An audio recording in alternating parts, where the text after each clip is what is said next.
50% of the general, right? But they're the plurality. They are the biggest group in the state, if I recall correctly. They're going to vote this year. I'm telling you, they're voting this year. They're voting this year. To be fair, though, I'm in Jasmine Crockett's favor.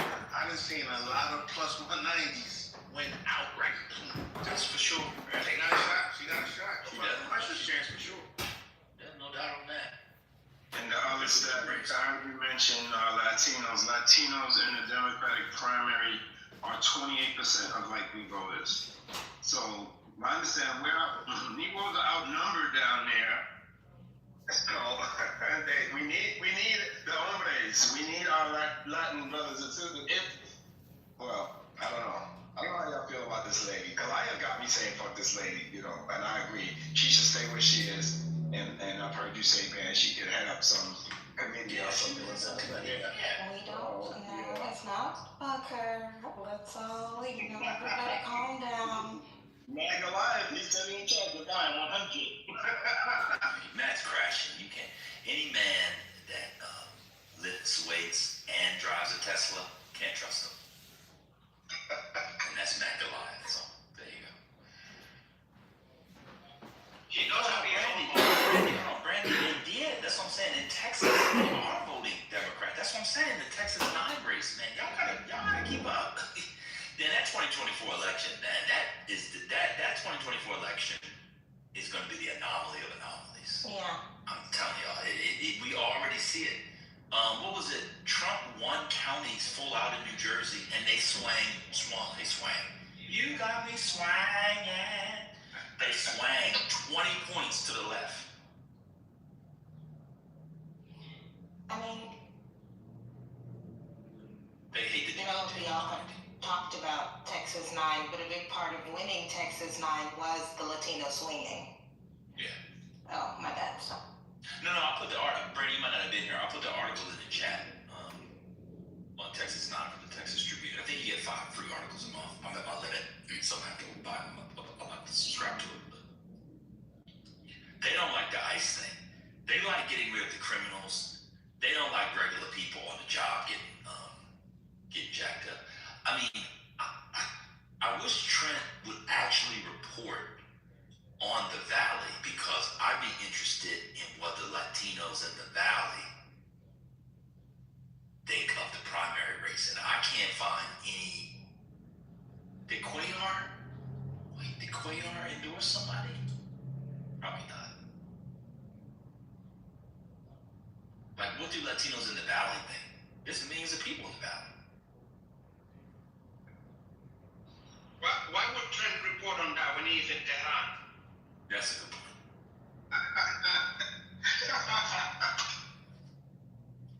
Topology. The question, and vote swing towards Crockett or swing towards Tallarico? Is that the question? The RCV is not going to Crockett. The RCV is going to Tallarico. She's not even been to the RCV. She didn't campaign there, and they're on Twitter talking shit about her. They're saying RGV? I'm sorry, RGV is the RCV. RGV, I didn't mean to say right choice. RGV, yeah, they are complaining that she hasn't been, and they're confused as to why. They said that some of these little counties said they invited her multiple times, and she won't show up. I'm just letting y'all know what people are reporting on the ground. Yeah, I don't know what the newspapers are down there. But Kimberly, can you do some investigation for us? Kim, can you do it? Yeah, what are we looking for? What's the Valley? Like, what is the Valley? I'm not getting any. I know El Paso's going to vote for him. West Texas, and I know what is the Valley Democratic stronghold? What do they say? I know San Antonio, which is not the Valley, is the Valley. I know the newspaper there endorsed her. But what are people in the Valley saying, especially around the question of ICE and immigration and Latinos? She ain't been to Hidalgo County. She ain't been to Cameron County. Okay. She ain't been to Southern Lucy. She ain't been to the place. Yeah, I don't know off the top of my head, but I can take a minute to look. He was just in Laredo. He just had a rally in Laredo. But I'm gonna know where the people are. Like, where's Marshall? Don't Marshall live in that area? He does. I mean, when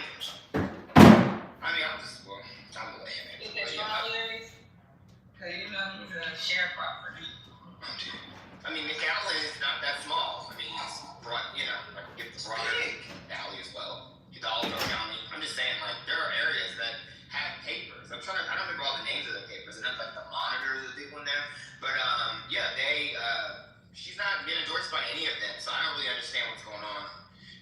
Yeah, Rio Grande Valley off. I don't know what the RCBD is. I said RCBD. Ranked choice. A little my brain. But yeah, she is not putting up. I don't think she even thinks she's going to do well there. That's why I think she's avoiding those areas. She's staying primarily focused with San Antonio, Houston, Dallas, Fort Worth, and she knows she ain't doing shit in Austin, but she's probably trying to be at least somewhat competitive there, just like he's trying to be competitive in DFW. But I mean, we're also thinking that North Dallas is just gonna. Well, I'm sorry, let me not say this. Y'all can call me a cut. Y'all think that she's the only one that's gonna do well? All I'll say is that in DFW, she is not. Well, neoliberal has her at like +8. That's insane. I don't know. The other thing that you were saying, Matt, about, and you could be explicit by saying North Dallas, because I think that like there is a difference between Dallas County, like the city of Dallas, Dallas County, and then what's outside of Dallas County that is north of Dallas, that some people will call North Dallas, but to me it's not technically North Dallas because North Dallas is still in Dallas County, but that's a different conversation. Yeah. Like there are a lot, like Addison, Richardson, Do they have like precinct by precinct? Does the Dallas County clerk release that? Yeah, on the website. Go to Vote Hub. They have all the. Yeah. Oh, okay. Because that's like a big. Yeah. Okay. That's why I'm saying that he is going to run it up in North Dallas. Well, North Dallas. South Dallas, she got it. But people are also overestimating it because it's her district, and that's wrong to do. because I think I slightly touched on this earlier, but like with Tarrant County, with the Texas Senate 9 seat, the state Senate seat that we were talking about, where Ramette ran up those numbers, that part of Tarrant County, that part of Fort Worth, that black people don't live there. If Talarico runs through that part where Crockett runs through the southeastern and western part of Fort Worth or Tarrant County where more black people live, I don't know. DFW is not as I'm more on the it's likely, but I'm not for sure she's carrying it heavy. I mean, Jefferson is in the conversation. That's where Royce West. No, his strongest county was Borden. So Jefferson was his next strongest. I'm looking at data from the 2022, 2020 race, the runoff. Sorry, I'm gonna give all those. And this just lets me know that, like, if somebody was enterprising and wanted to make money being like a political and they deep dived on this every day, people would definitely be into it. Like, who's the go-to? There's a black lady on YouTube who I listen to, named Dorothy Burton. Do you guys know her? No, I've never heard of it. She does Texas politics. She has a small platform. How many people on her? It's a very small platform. But like, she goes through stuff and it's like local stuff. And I don't know, man. Like, somebody on this reporting from different areas of the state, going to rallies. This is an exciting race, man. Oh, I think actually Kaufman is a likelier competitor to Jefferson than Dallas because it's the fastest left trending county in the state. Yeah, and that's because it has the fastest growing black population. Just look that up. So let me get that. You said Kaufman County? Oh, Kaufman. Yeah, it's actually a better. I feel like Dallas. I feel like that's where Forney is, and I only say that because Kim mentioned that the other day when somebody was asking where to move to. It's just fun doing this stuff. Looking up all these, off precinct data. Looking at. Do you guys think that, especially if Talarico wins, we're going to get stories of the hidden black Talarico voter who the polls didn't account for? Let me say that one more time. If Talarico wins, especially, like, we're going to get stories during the general election of the hidden black Talarico vote. Because if he wins, there's going to be if he wins, there is going to be that story needs to be written because That most likely means, you know, she only won 70-30. Like I've done my part. neoliberal. Yes, neoliberal has him at, you know, has it at like 90-10. 90-10 is crazy. I don't know what your model Can you stop? 90-10. My model is exactly where both hubs, About to crash. both hubs, who leads, I just put in the link. It's exactly the same. Where did you get 90-10? I just want you to crash.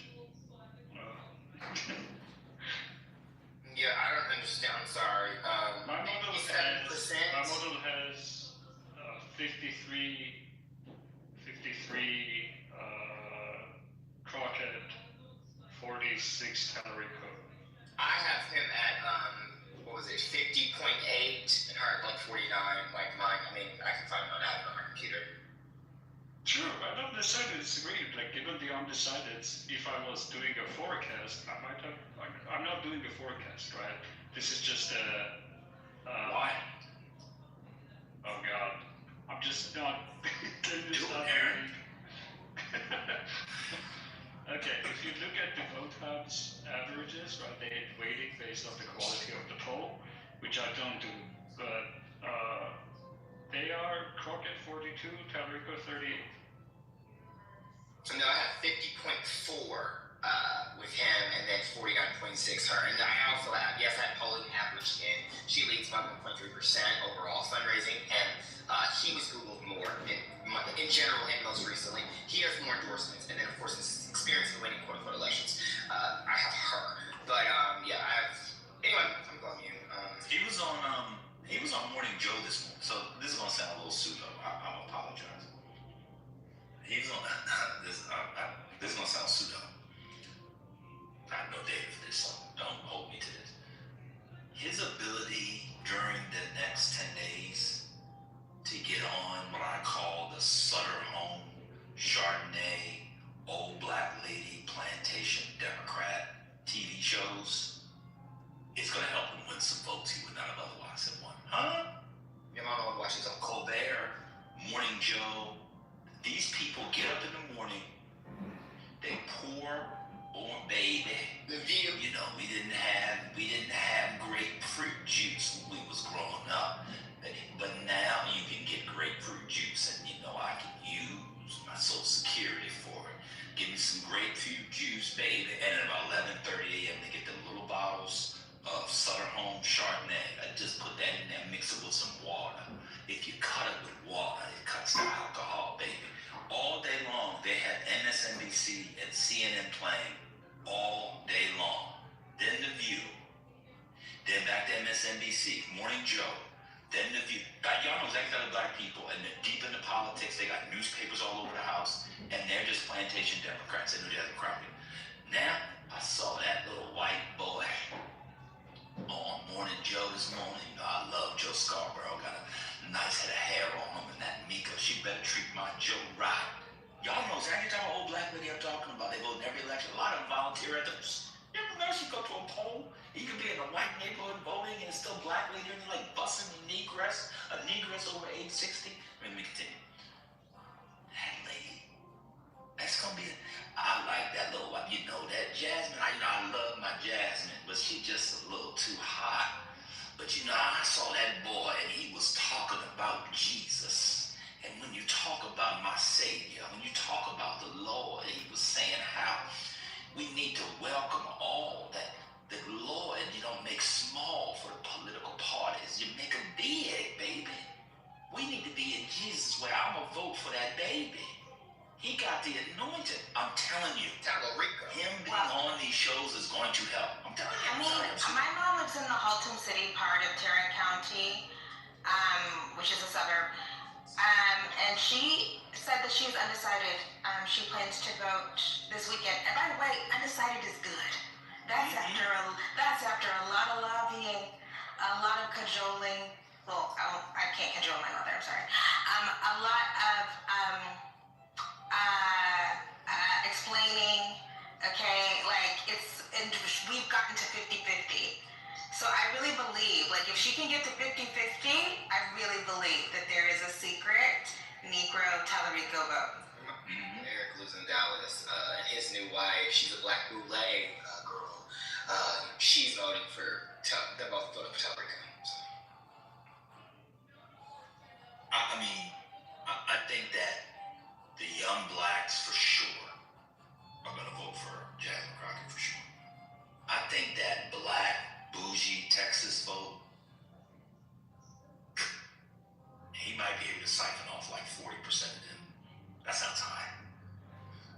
30, 25, 30%. Yeah. I think a lot of them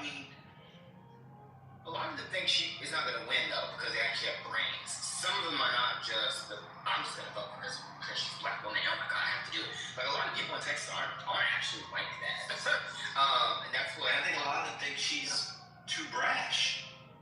Correct. And they know what That Jesus talk in Texas. But that Jesus talk, I think, is going to appeal to a lot of older black voters. I wouldn't be surprised, man, if he wins a good portion of it. Oh my gosh! You know what my mom said? She actually mentioned that Crockett never talks about the Lord. Yeah. She's an atheist. She is? I mean, she's an atheist like, oh, you were atheist. You say you're like culturally Christian, but like, y'all don't really believe Jesus walked on water. Y'all don't really believe he was resurrected on the third day. Y'all don't really believe Not too much sugar. I'm definitely down. You shaking the table with that one, okay? Yeah, I'm a Jew. These old black people believe that that Mary, peace be upon her, was in fact impregnated by God. They believe that. These people are mentally ill. Well, that's a different discussion. Ben, to your point, when you played the Talrico speaking yesterday, and when he got to the point about grief, I was like, the black Christians here, the AME, as an AME girly, I was like, oh yeah. Yeah, they love that. He's speaking on my time right now. He's speaking to me that they would eat this shit up every day. This speaks to the core of what they believe.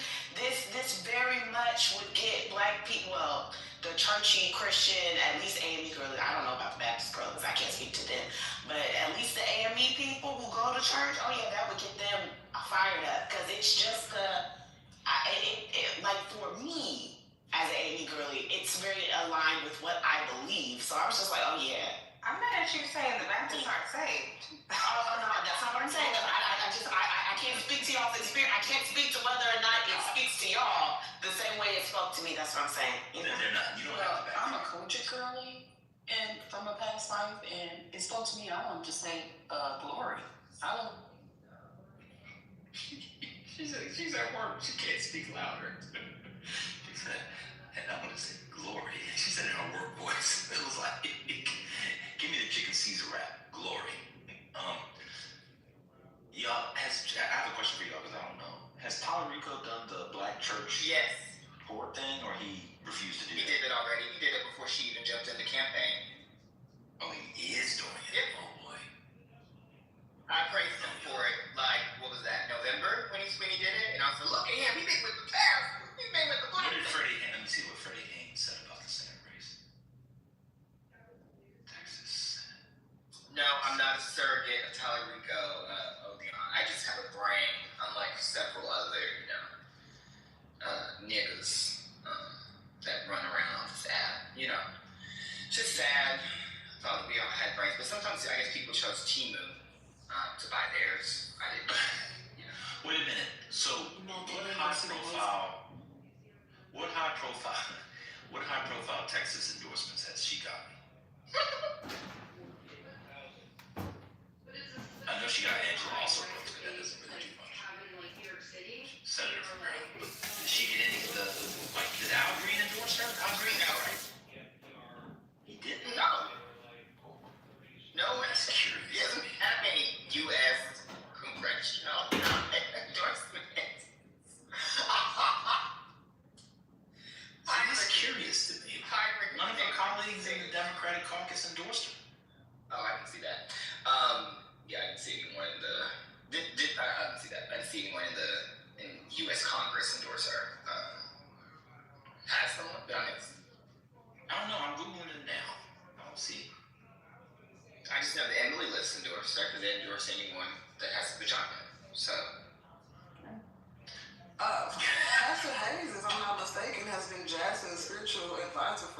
couple years now.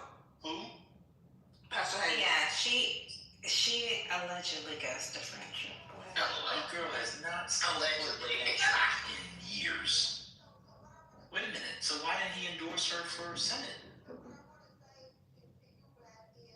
I mean, Castro didn't even do it. I mean, I'm sorry, even the San Antonio mayor Castro, who ain't doing shit, working for some like get off the vote organization, he didn't even endorse. Like she's not gotten any major. I'm sorry, I'm not sure what you mean. She's not. I mean, also Brooks, congrats. Heinrich endorsed Puerto Rico. Coombs basically soft endorsed Puerto Rico, like leadership likes her. She's not gotten anywhere. Her best AOC hasn't endorsed her. She went and followed Talarico after the hoopla. So Something's off. Colin Albright, he endorsed her. I'm looking at her I'm trying to find her endorsements. Okay, see every start now. Something's off. There's a labor union out here that has endorsed her as well. I forget the name of it, but I know she has a couple of unions behind her. Is it the Black Workers of America and Texas chapter? Is it? I think so. I believe so. That, and then there's a super PAC, the Emily PAC, that's endorsing her as well. Something's off. I don't see look here. None of her colleagues in the House have endorsed her. Something is off. Something's off. Kim, she went and visited that little boy that they was holding up at the detention facility with Castro, Joaquin Castro. She posted a picture of the two of them talking to the little boy. When Castro posted it, he didn't even post her in the photo. It was just him. He intentionally distanced himself from looking like he was endorsing her or doing work with her with that little boy who got detained. I'm not trying to be mean, but baby, they don't want nothing to do with you. They don't. And that's a fact, because you remember the interview he did? He said Jasmine and I. Correct. No, that was very cool. Yeah. But the problem is not even I'm worried. Like, say she wins the nomination, like even then, like something this is weird. All of this plus the Texas Black Democrat Coalition is just a lot. Something's wrong. Yeah, I told y'all yesterday. Y'all gotta get it together. Y'all need to start having conventions and don't just have the Honorable Judge Al Green do his thing. Y'all gotta start putting some. Y'all gotta get it. Y'all are out of order. Now I blame feminism, but y'all can blame whatever you want to blame. But y'all are out of order. The problem with the world, politically, socially, is people are out of order. Feminism is to blame for a lot of it, but y'all gotta get in order, Kimberly. It's terrible. And that's why the black family is not strong. Mm-hmm.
Freddie Haynes done any public event?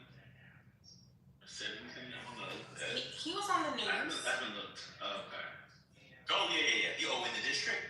Yeah. Oh, for sure. Yeah, I've seen stuff online. Okay. I haven't looked, so I did that. I mean, he's always kind of public, like when he goes to the store, you know what I mean? Yeah. He's done some stuff. Okay. Yeah, for sure. I can't wait till he's in Congress. I wish he had been in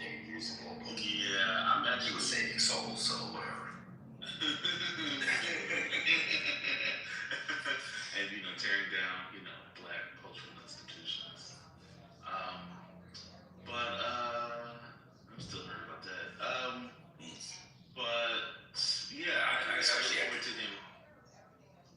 What? No, I said especially after Reverend Jackson died. No, I mean, kind of more sad that he didn't stay at Rainbow Push. Actually, it's I mean, I can imagine it was a mess. I know they're doing a lot of. I was wondering if they were going to do a lot of events, but my fake wife, who is really a man, sent me a list of the different events that they're going to have in honor of Jackson, and it looks like a lot of them are going to be at Rainbow Push. So you don't go over it. Yeah. Don't try to go. Did you see the public? It was like the press conference from the children. Was it yesterday? I did. No. Yeah. I think almost all of them were there except Jackie. I did. There were many moments that were very powerful. I thought. I bet. Yeah, they were good. Yeah, it's really good. Yeah, it was really something. And I thought the questions were good too. I don't know where they found these reporters from. I thought the whole event was really something. It was really, really moving. Yeah, it was great. It was really great. It's worth yeah, they start on the 25th. So they'll have a public visitation on Wednesday at Rainbow Push. And then Wait, with the body? I'm assuming Oh, that- wow. Yeah. It doesn't say what time, so I'm gonna have to look at the time. But then on Thursday there's another, so they're gonna do two events. No, I'm sorry. Wednesday, Thursday, Friday they're gonna do public visitations. From 10 a.m. to 9 p.m. At least it says on Thursday, and then Friday 10 a.m. to 6 p.m. And then they're gonna have a celebration of hope. I'm not sure what day. I guess it's Friday. Yeah, Friday, and then a homegoing service. But it says from 10 a.m. to 9 p.m. I don't know what that's gonna look like, and that's on Saturday.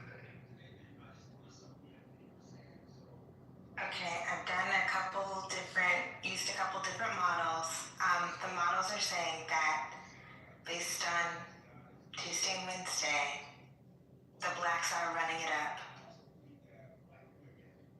in Dallas. So it's the inner city and the southern, sorry, they use the word inner city, sorry. And the southern sector, everybody knows that that's where the Negroes live.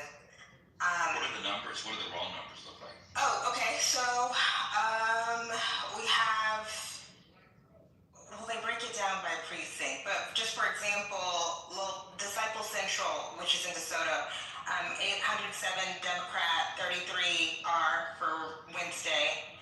And then in the wider areas, we'll say Addison, it's 98 Democrat, 60 Republican.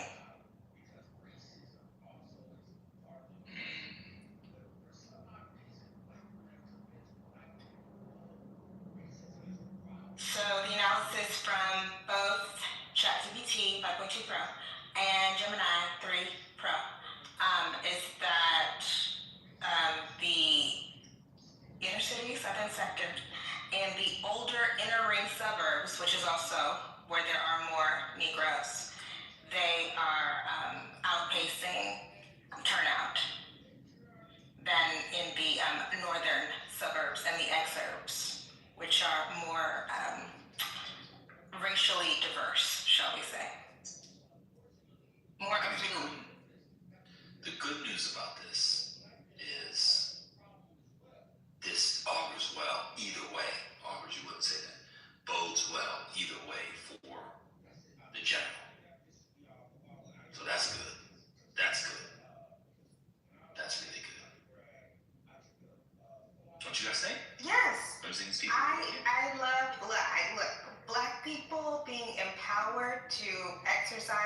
franchise, I support.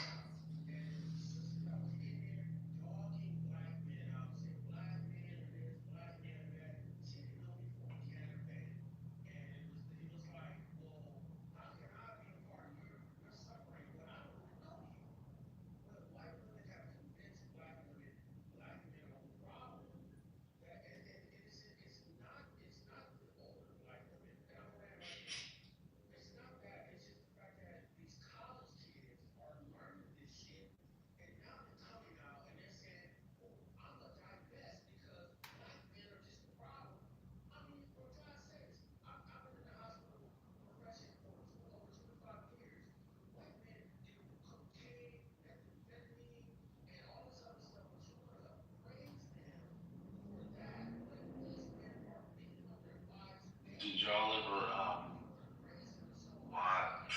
I did, but y'all watched the interview that Tallarico did before he was, I guess, what it was banned on the FCC or something. Did y'all watch that, or is that out? Yeah, we streamed it on here yesterday. Oh, okay. Was it good? I mean, did he do well? It was fine. Yeah, it was fine. Oh, you know what? We got distracted, and then this turned into, mongrel fighting. We never played Ossoff. That speech that everybody was talking about, that had the talk about the Epstein class. That's right.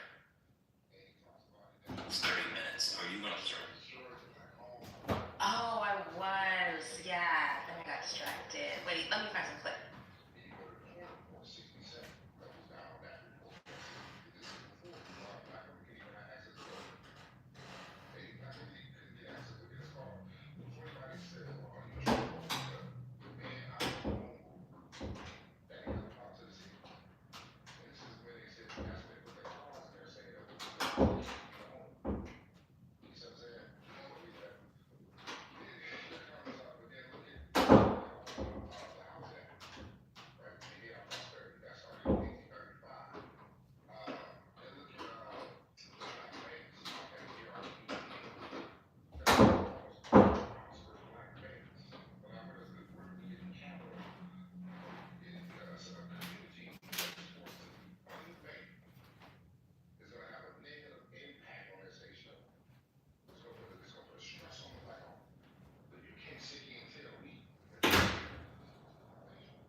Oh, this isn't from that speech, but I feel like this was kind of good. This was posted 2 days ago.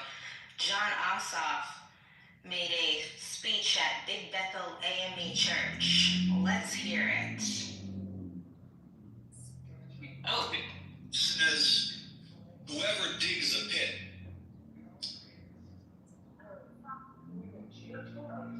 Whoever digs a pit will fall into it. Scripture is full of kings brought low by their own arrogance. Ahab surrounded himself with 400 yes men, false prophets paid to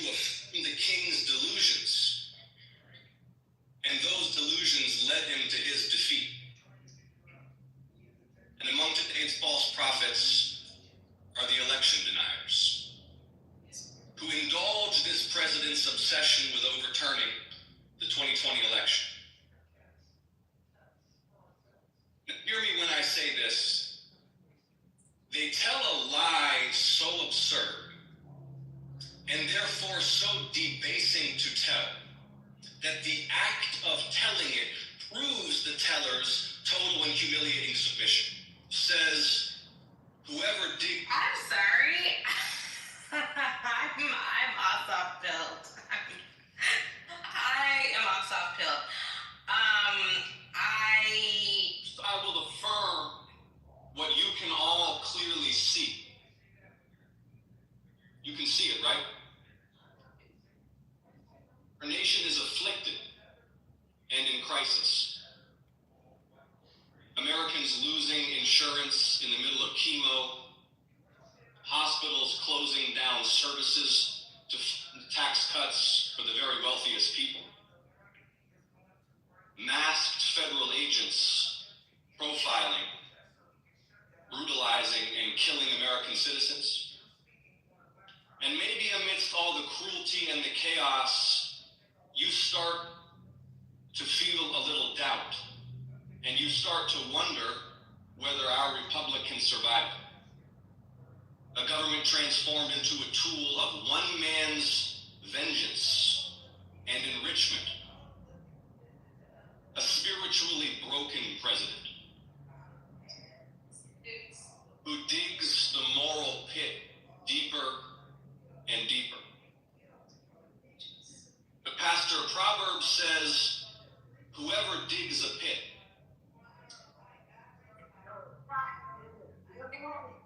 whoever digs a pit will fall into it. And scripture is full of kings brought low by their own arrogance.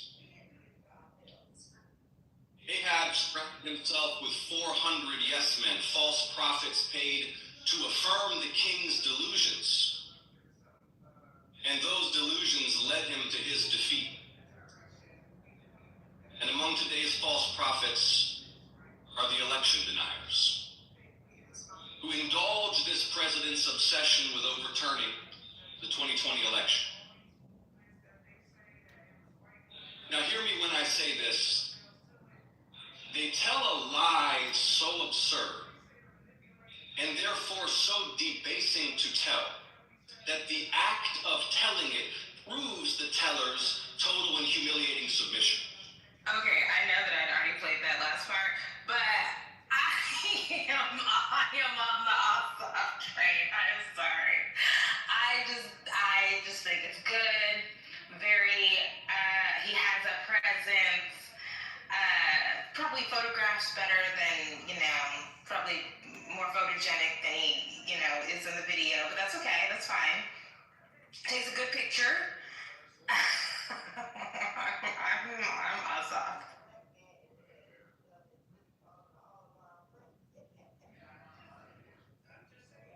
He's everything Shapiro wishes to be.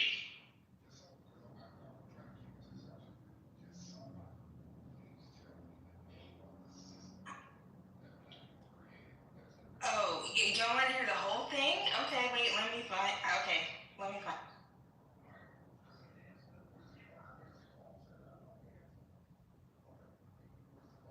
So I started off looking for clips from his big Atlanta rally speech, and then I stumbled upon, I guess we'll call it a sermonette or whatever that he gave at Big Bethel AME just a couple days ago. And the new clips are good, but I see if they have the full video of his whole speech.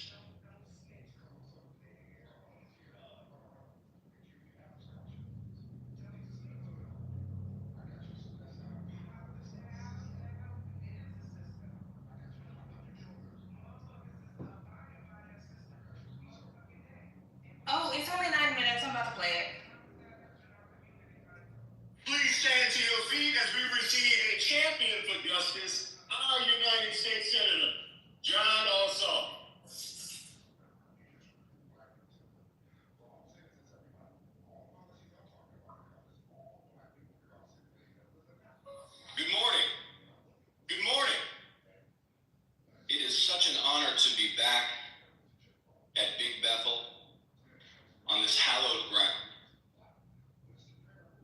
Thank you, Pastor Jay, for that kind introduction. Where did the First Lady go?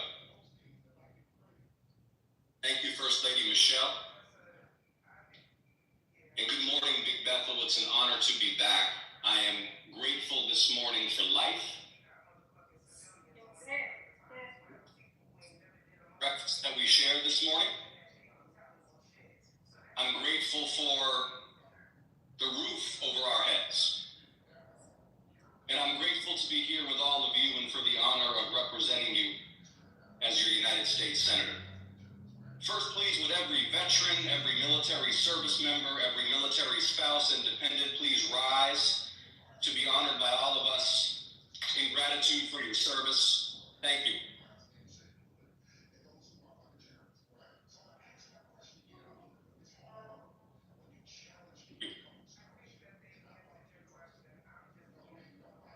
Now, first, I will affirm what you can all clearly see. You can see it, right? Our nation is afflicted and in crisis. Americans losing insurance in the middle of chemo, hospitals closing down services to fund tax cuts for the very wealthiest people. Masked federal agents profiling, brutalizing, and killing American citizens. And maybe amidst all the cruelty and the chaos, you start to feel a little doubt, and you start to wonder whether our republic can survive. A government transformed into a tool of one man's vengeance and enrichment. A spiritually broken president who digs the moral pit deeper and deeper. Pastor Proverbs says, whoever digs a pit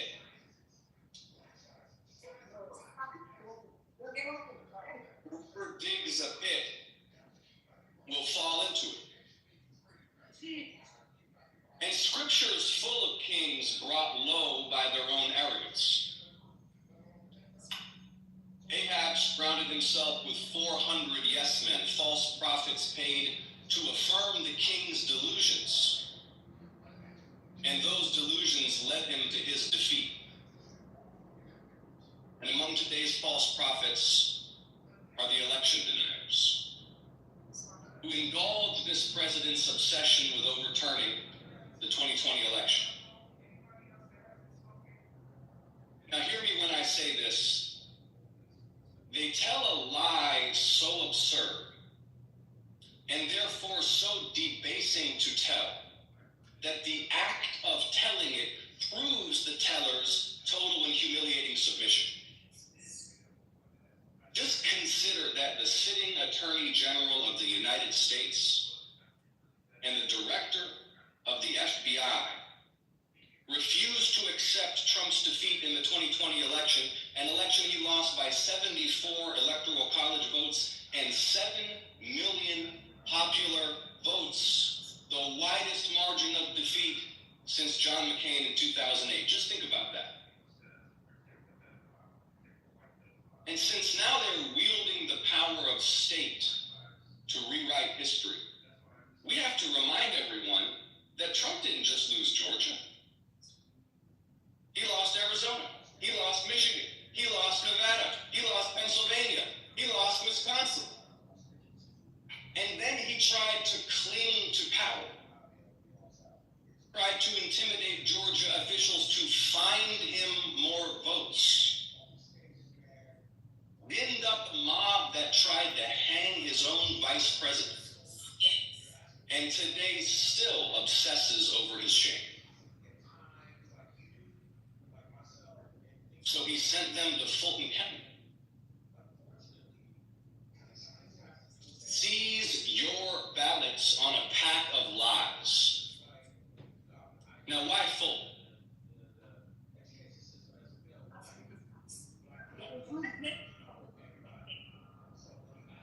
Well, in part for the same reason this president posts videos that depict Barack and Michelle Obama as apes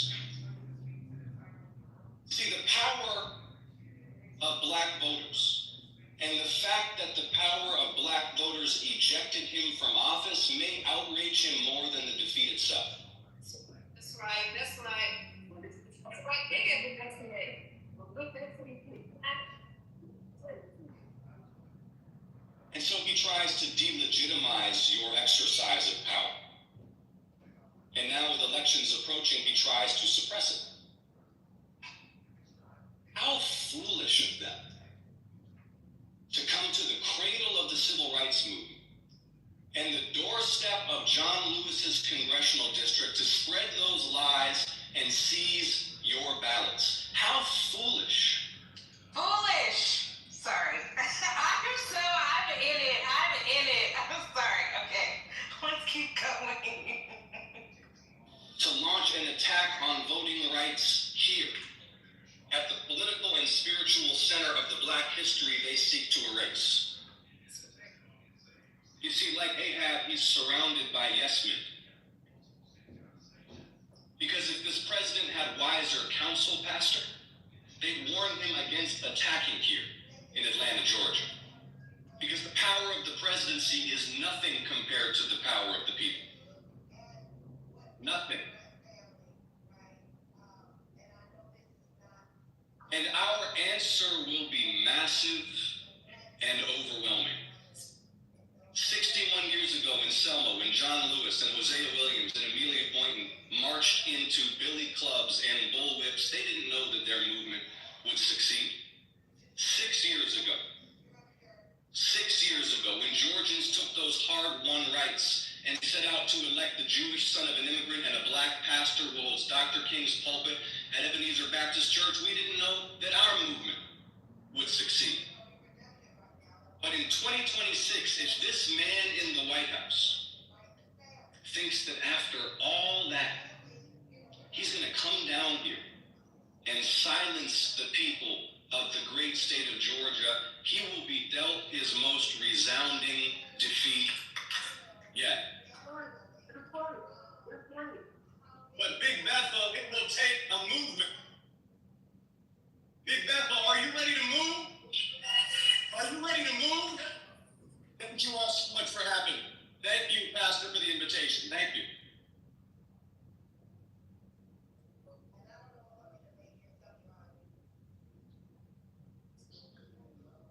My God.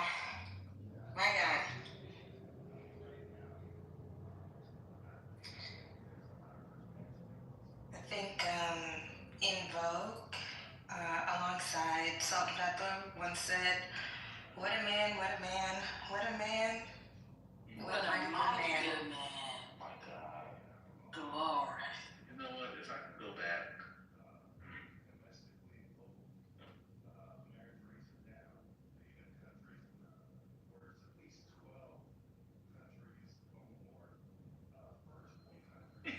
I won't say get some water. It was good. I mean, I wouldn't expect anyone, anything less from a Georgetown educated man who also, where did he go? Wait, I'm sorry? School of Economics. Yeah, I would expect him, I expect him to deliver and to be well prepared to engage in audiences. Yes. To engage, with his constituents. And in a way that seems familiar to them. Yeah, it's a good job. Oh, thank you.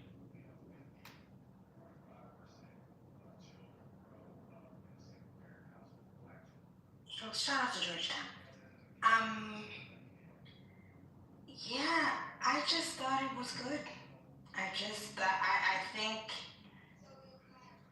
people try to downplay the importance of an ability to say the words, say them convincingly, say them in a compelling manner. I don't, because I'm a realist. I just think he's good. He looks good. He talks good, as the old folks say. I'm all self-built.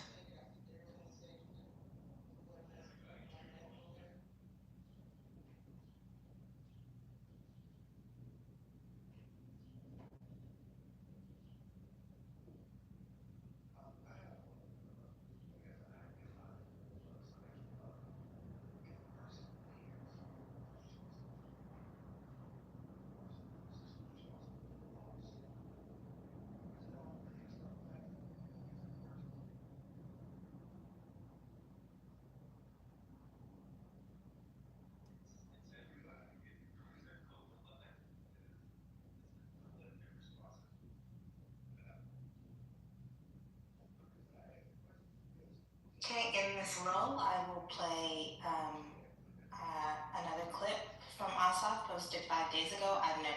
This is taken from the long Atlanta speech.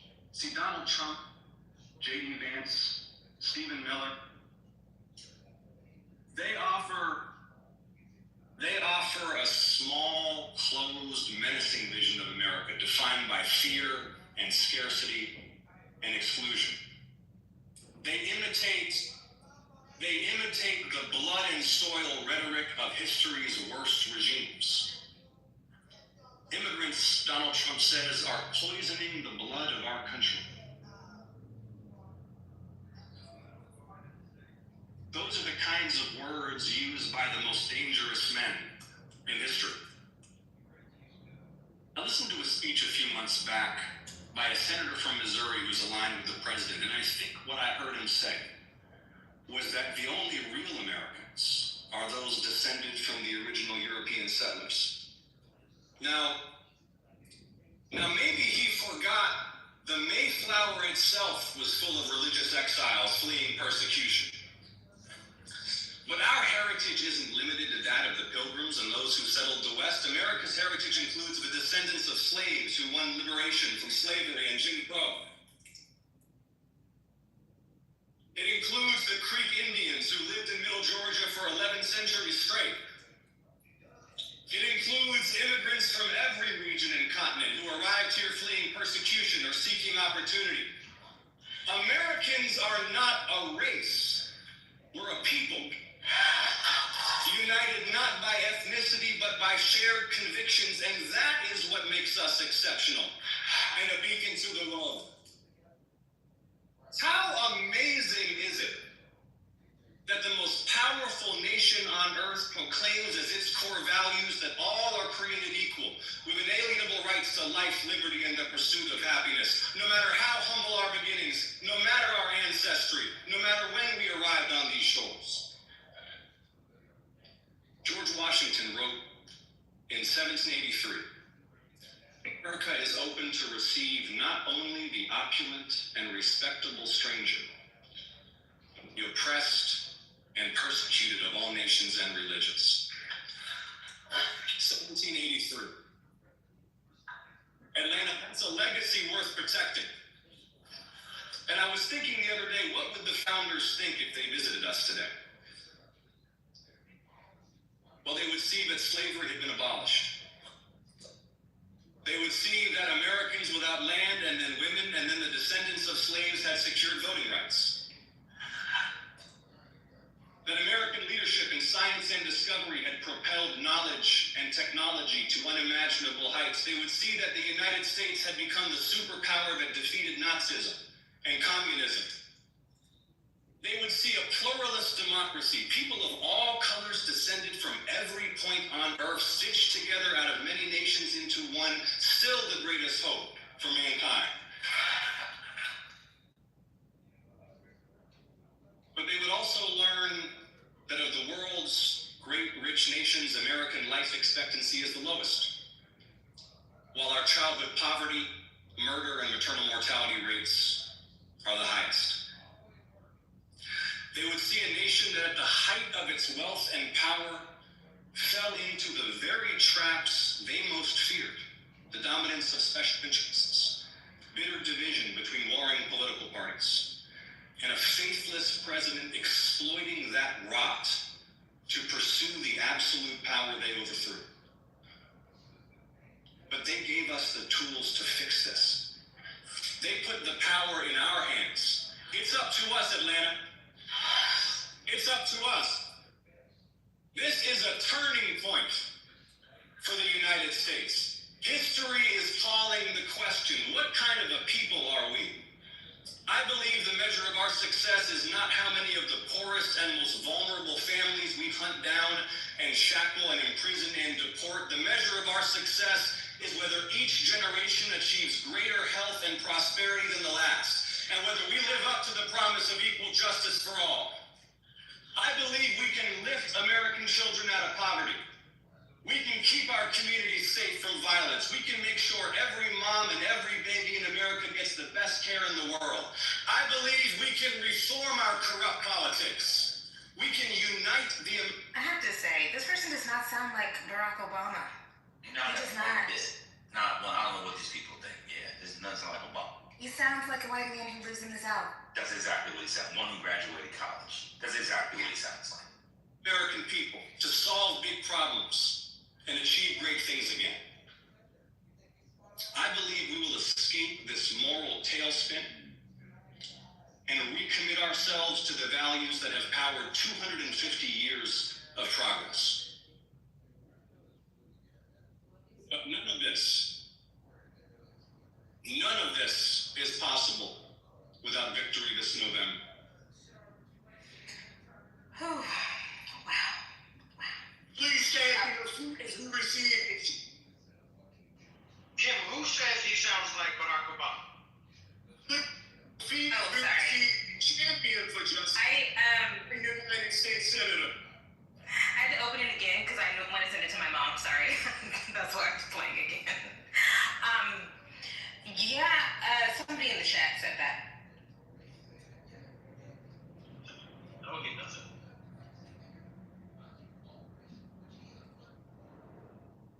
Are y'all up for one more 5-minute clip? This was posted yesterday. It doesn't have a whole lot of views yet. I've never seen it. It says, Ossoff, the power of the presidency is nothing compared to the power of the people. Okay, I'm gonna take that as a yes. And maybe amidst all the cruelty and the chaos, you wonder if our republic can survive it. A government transformed into a tool of one man's vengeance and enrichment. A spiritually broken president.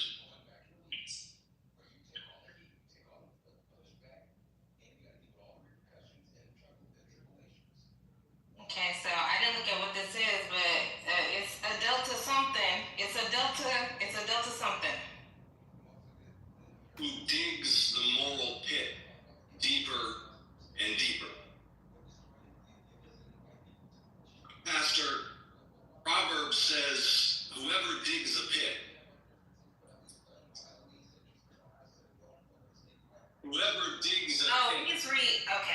he's rehashing what he did a couple days earlier.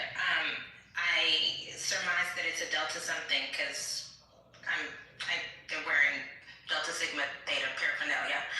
But anyways, I am Ossoff pilled. I'm on the Ossoff train. I hope he doesn't bug it up. I hope he can keep his powder dry for the next 18 months. So shout out to him. He's got to win his re-election first. Oh, he's gonna win? Well, I'm just saying, he's got to win somehow and pause. Okay, yeah. Oh, yeah.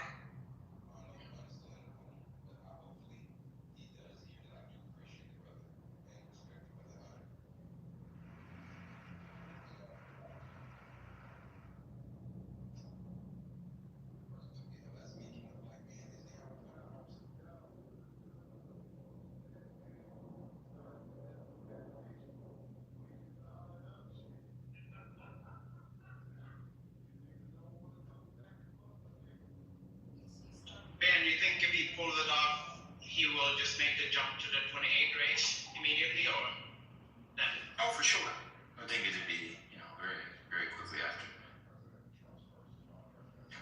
He stands a chance. I could see a scenario where he can galvanize. Oh, for sure. He win Georgia. He can win Georgia. That's a selling point. He's young, energetic, thoughtful, no singing scandals. He doesn't come off as the wokey woke that they would try to do. The Republicans don't really say much about him. There's not much to say. He kind of keeps his head down and does his work. Yep. And he knows when to stick his head up and put it back down. He's very sad. Warnock as well. The two Democrats in Georgia are very savvy. They know when to put their heads up and put their heads down. To be a Democrat in the South, with a statewide election, yeah, you gotta be able to navigate. That's why I think there might be folks from the South, Democrats from the South, have probably a better chance at the nomination in 2028. I think you just have to be able to navigate those Republican spaces and whether those arguments. I think those. Oh, for sure. But I mean, like even in the Senate, when they do Senate hearings and stuff, he Oh yeah, he's good at he's it. serious and he doesn't find himself shucking or jiving, let alone shucking and jiving. They do a very good job with that. It was nice to hear that he didn't throw on a cadence. He doesn't have a draw, like I said in chat. Like he doesn't have a Southern accent, but he definitely speaks at the speed of a Southerner, of a genteel Southerner, and says all the things you would want. I don't hear white people frequently say that they're thankful for another day. I'm just thankful, for my life, health, and strength. That's not something that white people normally say. So he was able to say that as a white person, but in a way that I think connects obviously with Black audiences, Black religious audiences, particularly, in a way that didn't have him like moaning and reaching into some artificial or spiritual. Well, he is from the South. I understand. Okay. They do that, Norm Southerners. You know what? Since you don't have much familiarity from the South, given where you live and where you're from, some blacks can take you to the South to see how white people are. Yeah. That's what we were told the other day. None of us live in the South or lived in the South. Remember that? We were told that yesterday. Oh, well. I mean, you definitely don't. Never. I've never been there. You've never been there. And in fact, clearly you haven't either. I just defend Texas, but I'm not. Apparently, I crash out in Texas, but I'm definitely not there, and I've never lived there. Oh, I have some updates from ChatGPT 5.2 Pro. All right, so I asked them to run it again and do a different kind of analysis. So the second analysis shows that the most Democratic votes in Dallas County have come from the Oak Lawn Branch Library. Now, I don't know if y'all know Dallas. I moved to Oak Lawn at first when I moved here. It's the neighborhood. Oak Lawn and Cedar Spring. It's the neighborhood. So they have the highest Democratic turnout. It's a very educated, uppity, obviously progressive. That's where this big Texas Supreme Court fight over rainbow sidewalks has happened. So the AI is telling me that is a good sign for Tallarico. And then the next highest is Friendship West Baptist Church. They have the second highest Democratic voter turnout. And of course, we know what that is. So looks like it's a fight. It's a fight. Did Haynes endorse Jasmine Crockett? Is that like an official thing? He hasn't. I just looked on his socials. He hasn't. Let me look one more time. But I don't think so.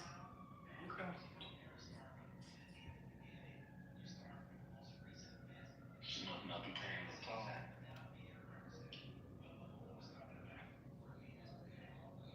But the only thing about it is, he literally introduced her at her senatorial campaign kickoff, Maybe, I think it's kind of implied. Oh, okay, so you've done something. Yeah. With her. Okay.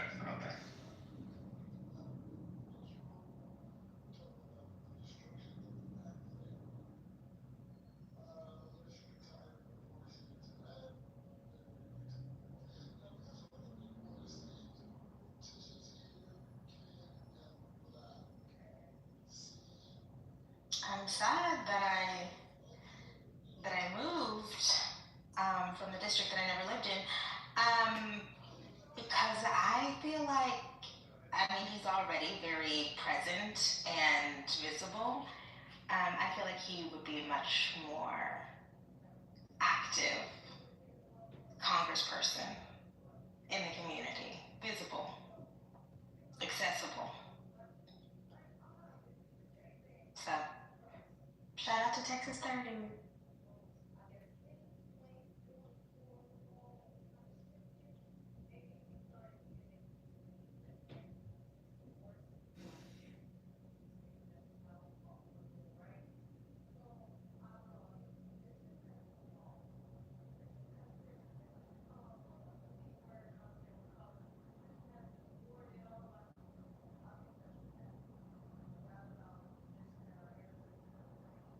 Well, we never lived there. I don't have children. I'm heiferless. So, you know, it evens out on that.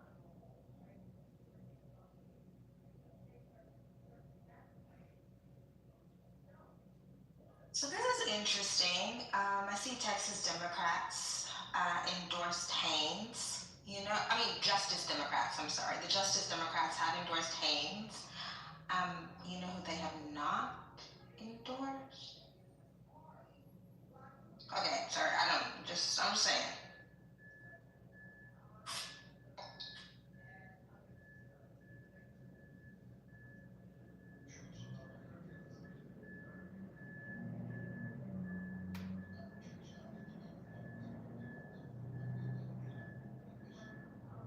Is it waiting to?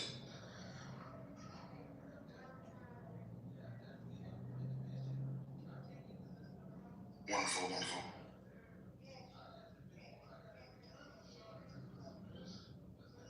Doing well. Good afternoon. Who asked you? Oh, I'm sorry. What is your name? I didn't know that was. I'm like, who is this person with the weird name? Hey, what's up? How you doing? No, it's boy. Let's do it last. Oh, is that me being xenophobic? I apologize. The person that speaks the worst English is gonna do the class. Boy, Kale. Okay, Boy, Kale. There we go. I'm sorry. Now you get it. Haitians been broke. Well, I think we've all been broke on this app at one point in time. Oh yeah, I'm broken. Hey, what's up, man? It's all good.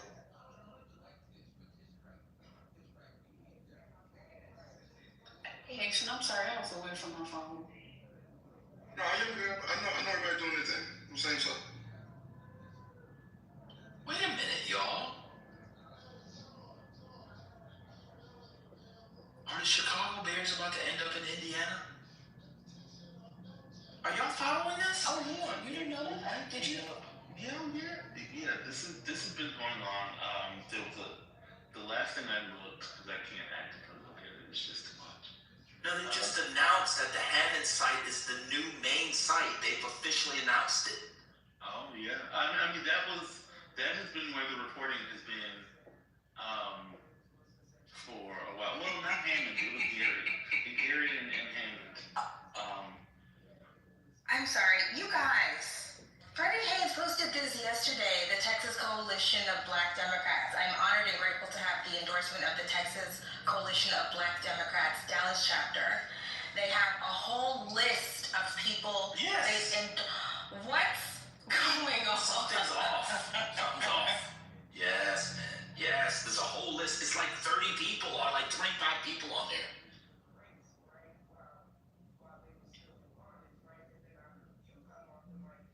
Yeah, something's off.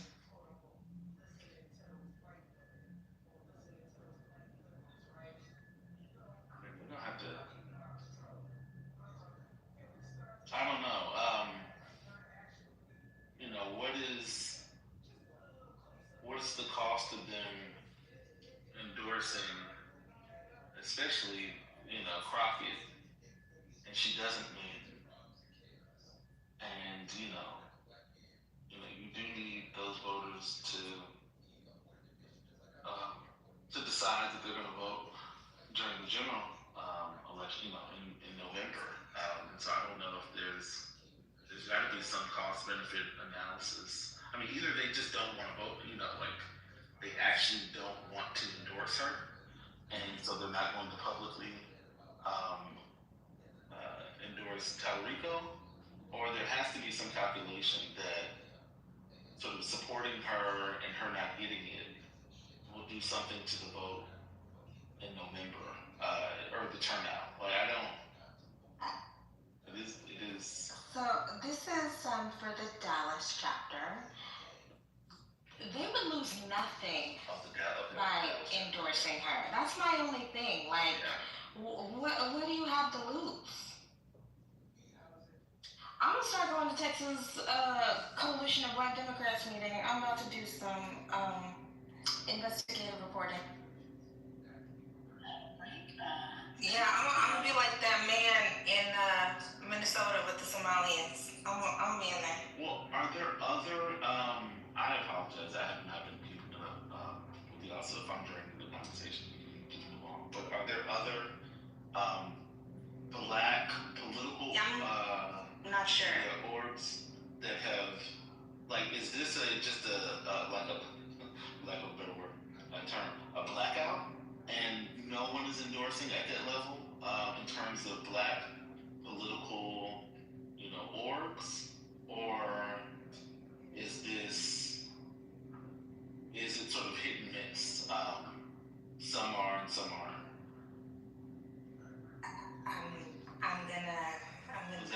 That would be interesting. Yeah, I'm getting my Twitter fingers on it right now. Thank you. Because that would be interesting. That would be an interesting story to uncover if there was, a decision to not endorse.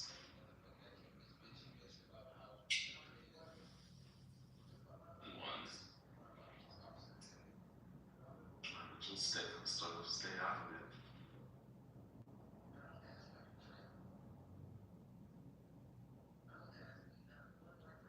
Or I'm wondering, because I'm also like, does an over-representation of Black support for Jasmine Crockett reduce the white or Latino desirability for voting for her? In Texas, it could. She could be seen as the Black candidate. But if this is Dallas, she has to do really, really well among the Blacks in Dallas. If I had to guess, I wonder if there's sort of like generational fight.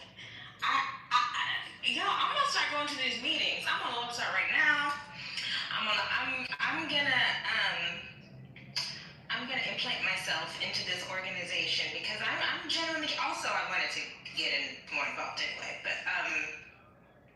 I'm super curious because certainly they understand that it looks weird when you have endorsed candidates up and down the ballot and you don't endorse at the very top.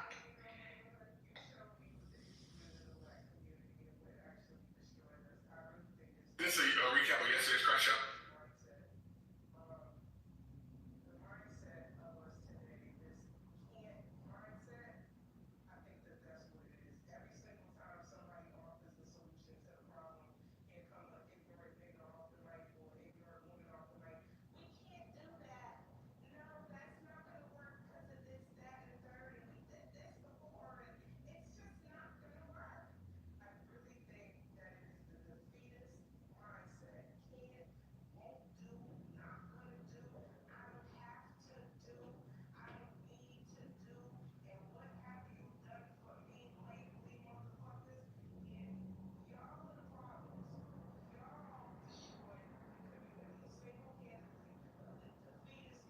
Wait, is nobody speaking? I'm talking about my Wi-Fi was like fucking with me.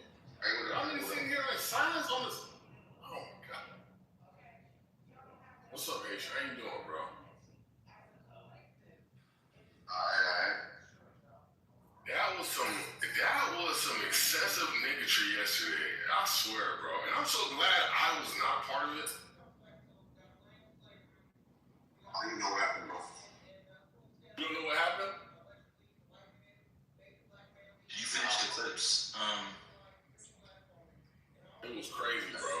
Did you finish the clips, Kemper? Why we have to change the conversation?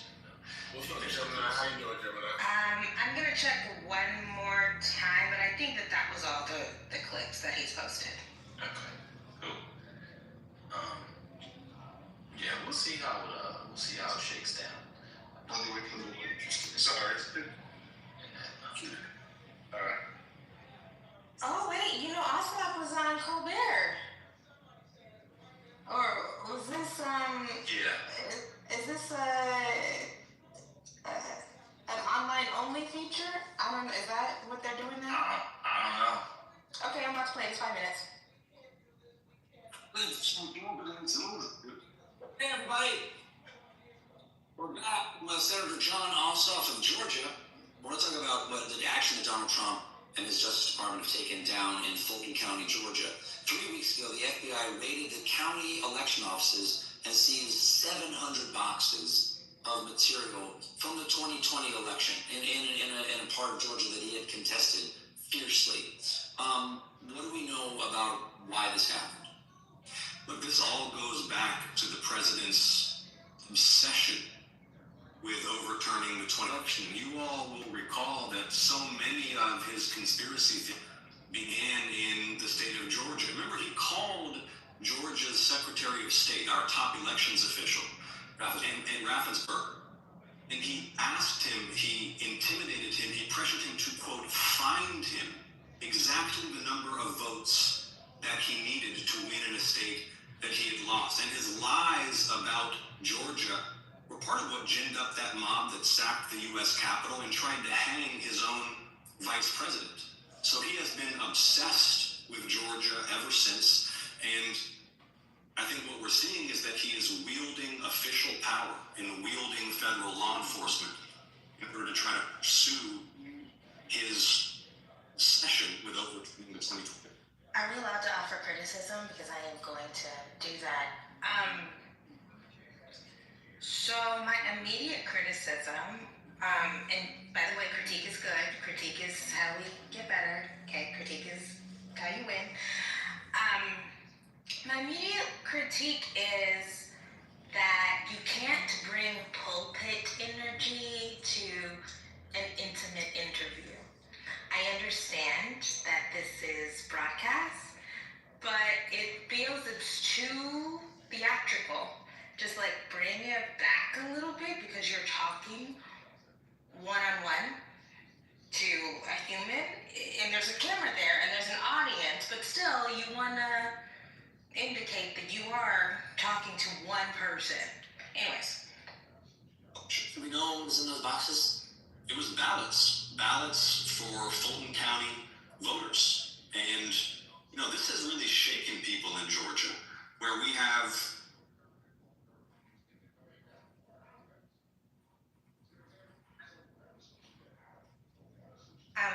yeah, big sister, as somebody, if you've given interviews, if you've been interviewed, if you've spoken from a pulpit, you understand the difference, right?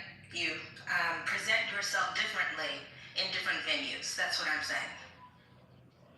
Such a deep history of attacks on voting rights, so much given, so much lost to secure voting rights. To have a federal raid seizing voters' ballots. And just so people who may have forgotten, how many times were the ballots in Georgia recounted? Over and over again, court case after court case. And then you've got Tulsi Gabbard, the nation's, there she is, Tulsi Gabbard, looking like a spy, which I think she is. She is Director of National Intelligence, and they're not supposed to be doing anything within the borders of the United States. She's spying on the FBI for Donald Trump, apparently. And let me say, if you live in a major democracy, Patient, I can't mute you, man, but you've been humming. You sound like you mute you for some reason. Sound like you can corn pie or making corn pone. Go ahead, Kim. Nation's spy chief is showing up at raids on sensitive election sites. Something has gone wrong. Something has gone wrong. Well,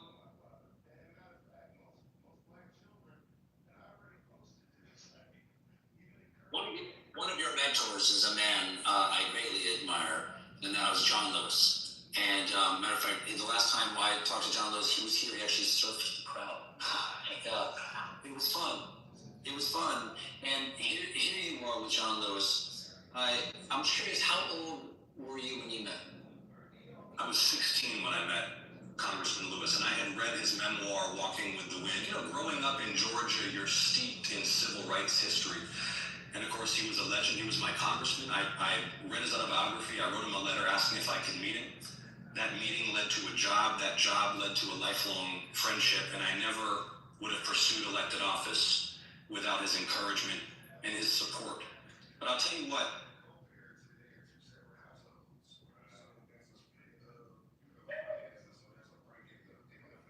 You would have very high expectations of all of us at this moment in our country's history. What do you think he would say to us? I think that you know, and we all know, that there are some folks who are sort of doom scrolling in the fetal position. Every day there's a new outrage, and it's easy, I know, to fear. Right? You see it, Lindsay, you see it, right? Like, man, after I get done with this next chapter of my life, maybe I will do this professionally. These sit-down interviews, you want to create a sense of intimacy, right? Like, we've seen you on the dais, we've seen you in a pulpit, and there's certain kinds of cadences that are appropriate there. But that's not how you talk to people when you're just trying to be, chill, Be cool, man. Don't be all uncool. That maybe we could lose our republic. And I think that what Congressman Lewis would tell us is that it's up to us. We have the power to right the ship. No one's going to do it for us. Theirs was the most successful nonviolent mass mobilization in American history, arguably in world history, the civil rights movement. They dealt with an awful lot. We can deal with this, but I'm telling you, these midterm elections are the whole ball game. There is a lot riding on what happens in November. Senator, thank you so much for being here. Absolutely a pleasure to talk to you. Senator.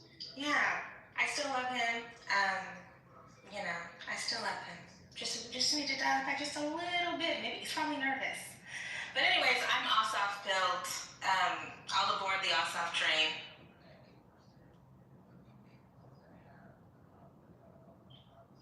If we're looking at young senators or young people who are senators for our side, which is to say the plantation side, I still think Gallego is a better candidate than Upshaw, but it doesn't matter. I'll take anybody but whoever the Republicans nominate. Vote blue no matter who. Plantation, neck bones, and banjos all around. Neck bones and banjos is crazy.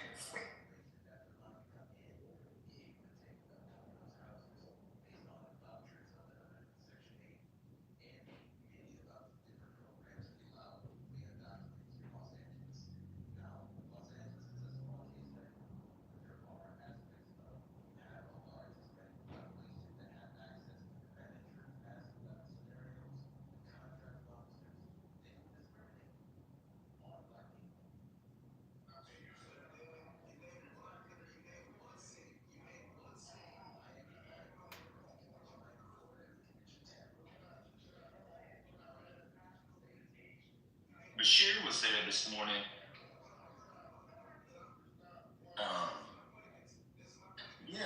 To Fishbelly's point, Tambo was always an interesting figure. I would like to look at Tambo over Mr. Bones myself if I did a minstrel show.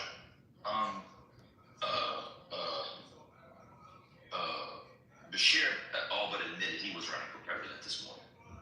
I don't know if people saw that. I saw an interview with Pritzker. Somebody asked him, weight so he could run for president. Did you guys see that? I mean, he's clearly lost weight so he could run for president. And he's lost a lot of weight. A lot. Like, a lot of weight. Like, he might not be president, but he probably added 10 years to his life. That type of weight loss. He's a dark horse, man. I'm telling you, he's a dark horse as well. Now, there's a religion issue, and we'll see how much that plays, especially given the Israel's never been less popular in the American political imagination, at least in our lifetime. So that could be a problem for him. But interesting.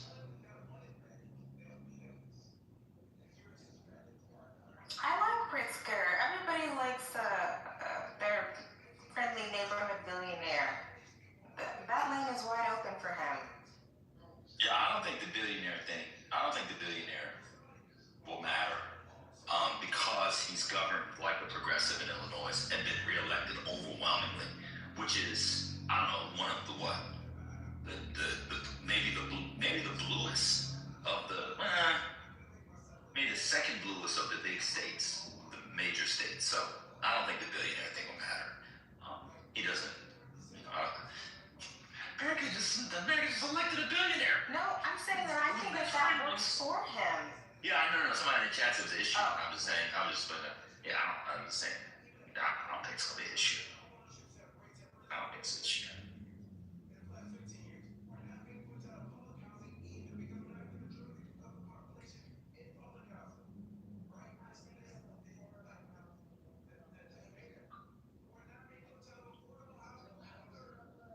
There's a lot of people, man. It's going to be interesting to see. And what could happen, it could be a Donald Trump type thing where there's a lot of viable people and like Trump is 16 and the vote splits, and you need to win a plurality. I think the Democrats are proportional. Yeah, you might get a super delegate scenario. That would be crazy.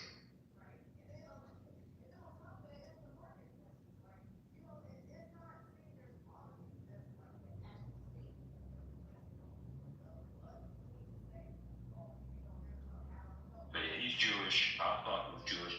Finally, Ossoff is not technically Jewish. I don't know if people know the story, but his mama was not Jewish. His daddy was Jewish, and he didn't convert to Judaism. Oh, that doesn't even count. Well, he did convert officially. I think he had bar mitzvah. I think he bar mitzvah. Oh. Yeah. So. Yep.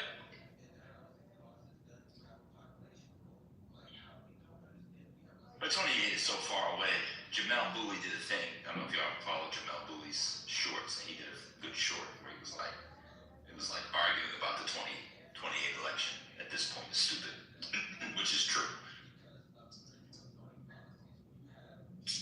What's the poly market say about the Senate, Kimberly? Have you seen it?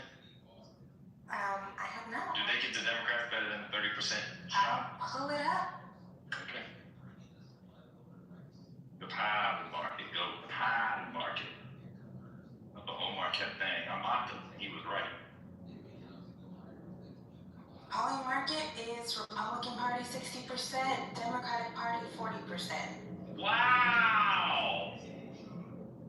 That's good. That's good. $1 for those odds. That's good. That's insane. With this map, I think it's class 2. I don't know if that's here. That's crazy. There's a nasty class 2 map too. For them to be at 40% is insane. So I guess people think that Susan Collins is really gonna lose. Oh, the great Susan Collins finally goes down. My Susan Collins oftentimes transfigures or transmogrifies rather into a Diane Rehm, so I apologize. For those of you who remember the great Diane Rehm. But many of you don't, most of you don't. Yeah, I do. I was gonna say, it's giving kind of Katharine Hepburn like a little. Oh, the greatest actress to ever live in the 20th century, so I think that. Oh, God.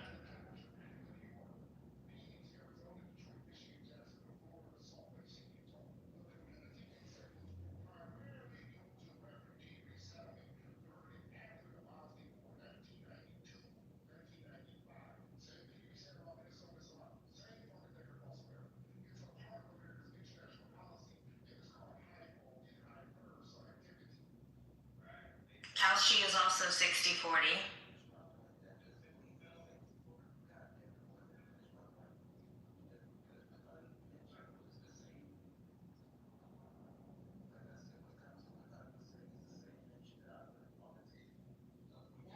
I've been transmogrify. I've been trying to teach you people, how to have a more effective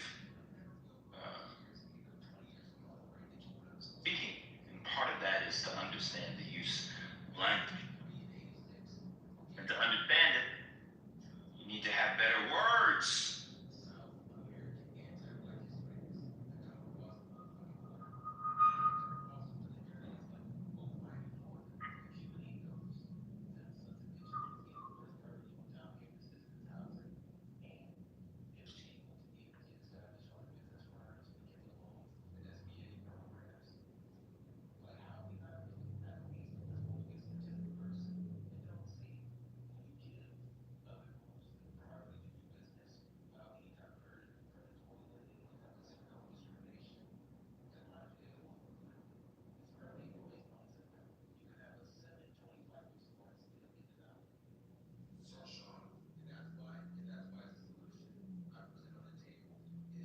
Well, since this is a long conversation, can we pause right there?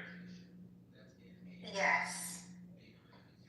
I think we've talked about this before, but do you remember there's a podcast of the family, and it's the two kids, adult kids, who are liberal and the parents are maggots, but every year the older and older the dad gets, the more he turns to a full-blown Nazi.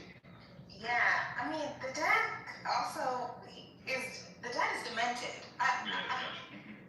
We've all, okay, yeah. Good tonight's conversation. Did you see Dean Withers was on it? Not Dean Withers. The other boy. What's the other boy's name? I like him better than Dean Withers. What's his name? What's his name?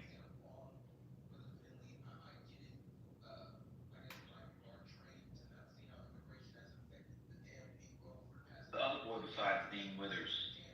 I'm trying to pull it up. I see here. Is it not Parker? Not Adam Mock. Yeah, Parker get a job. Yeah, the Parker guy. Yeah, he was on it. The dad was saying, the problem with y'all liberals are dumb, and Goldberg, you're fucking stupid. And I know more than you. I'm 70 years old. He said, well, let's see. How many people are there in Congress? 425. And the guy said, that's close enough, 435. He said, how many continents are there? The dad goes, I don't know.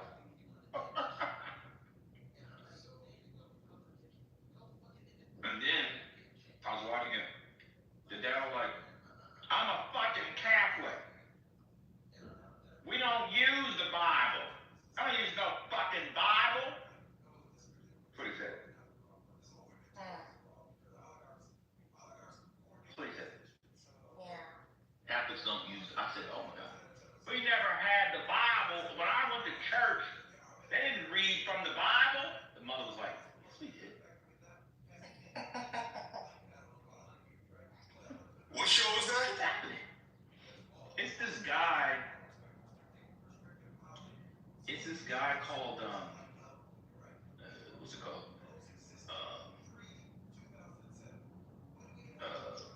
It's called The Necessary Conversation. The Necessary Conversation, and they had Parker on.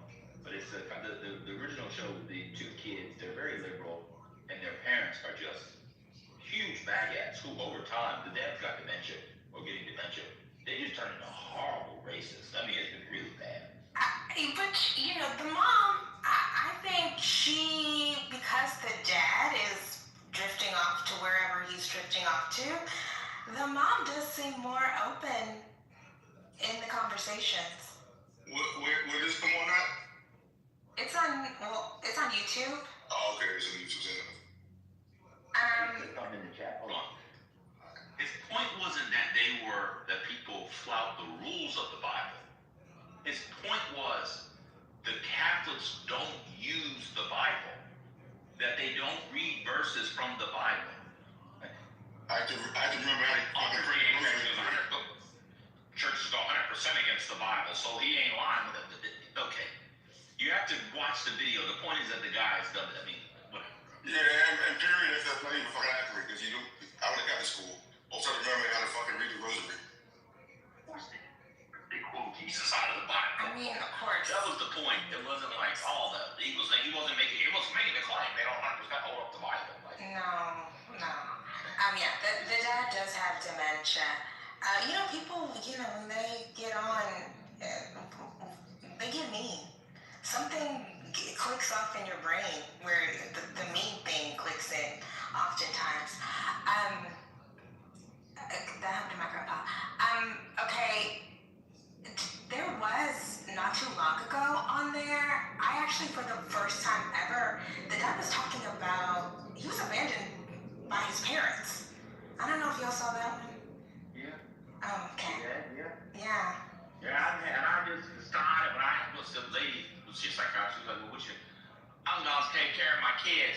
But see, it's odd because the daughter has talked about growing up being verbally and physically abused by her dad. Yeah. Do you see the one where they went to the house and he gave a tour of the house? No, I haven't seen that one. Ugh, their house looks exactly like you would think it looked. I bet you it was moldy and smelly. Then here we got all my Trump gear.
Everyone waiting for me?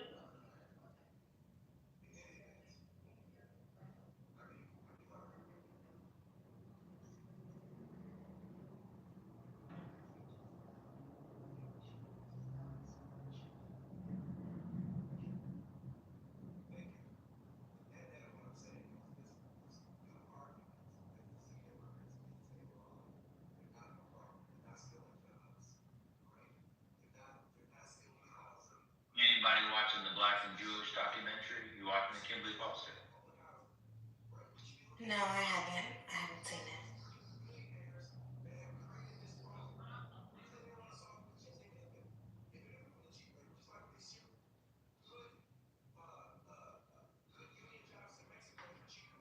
Hey everyone.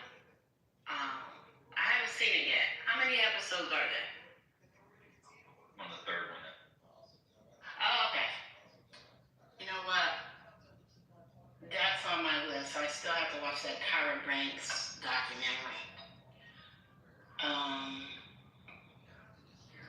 And there's a new Roberto Clemente documentary on Prime. I'm interested in watching that.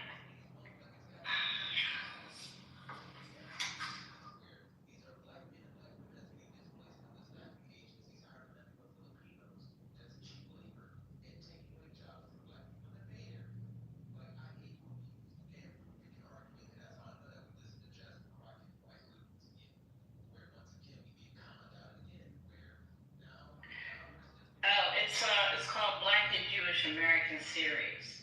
It's on PBS. Yeah. But you probably didn't go onto the website and watch the first 2 episodes. Yeah, they're on YouTube. I just looked at it.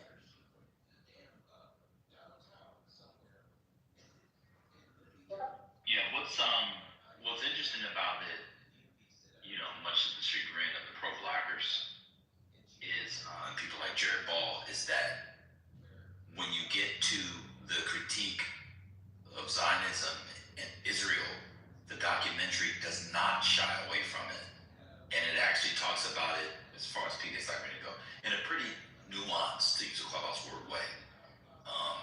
I started asking, wait, why have I heard? Because you were crashing and playing clips from it. Oh, okay. Yes, part one. Yes, that's correct. You're correct.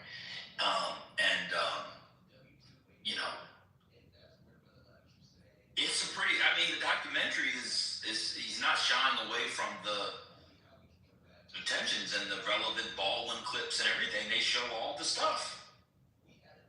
It's not bad.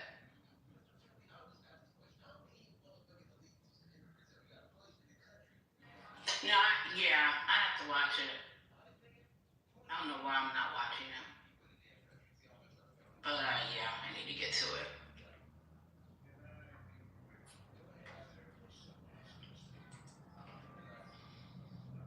Oh, Ben, I have a question for you. Did you watch the video where I can't think of the first guy's name, but Torre and FD Signifier are talking about the Super Bowl halftime show? Did you see that? Mm-mm.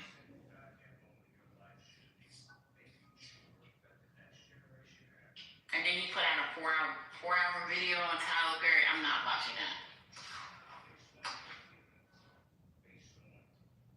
FD Signifier is very popular.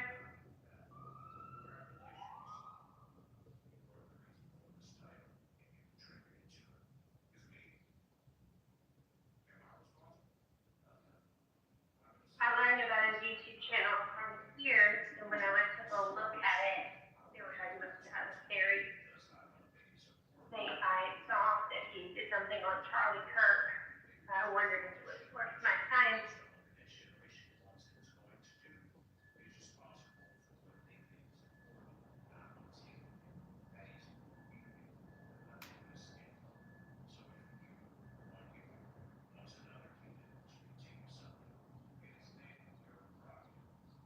I watched it. 12 Things About Coming to America.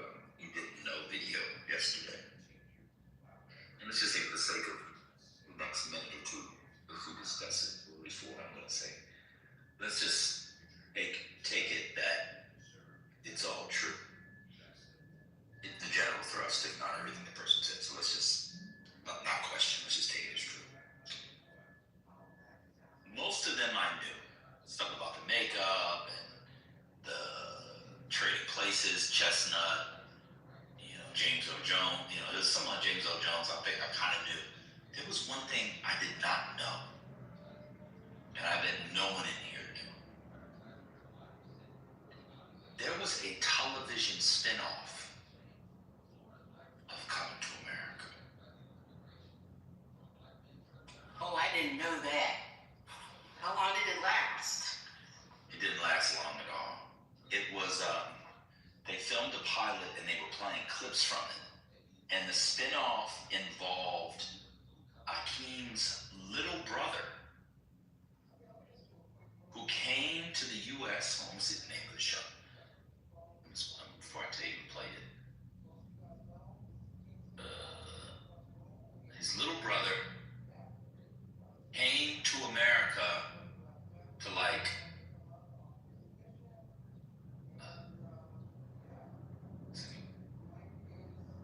with OHA, and it was called Coming to America. The brother's name was Tariq, and the pilot aired as a special, and it was 1989, and it was Tommy Davidson played his little brother, and they showed parts of the clip. It is the worst thing you will ever see. I see why nobody bought it. Eddie Murphy was the executive producer.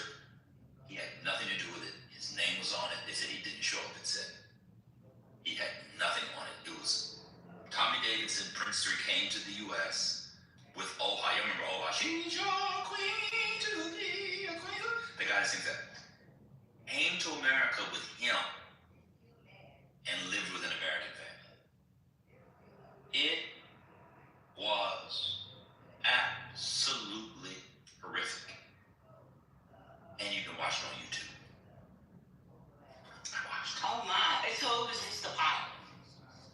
Yeah, and it didn't sell it. It is atrocious. Yeah, I can see why no one bought it if it's as bad as you're saying. And I believe you because if it wasn't bad, they would have tried to sell it. But yeah. But why would anyone want to think that people were looking for a series anyway?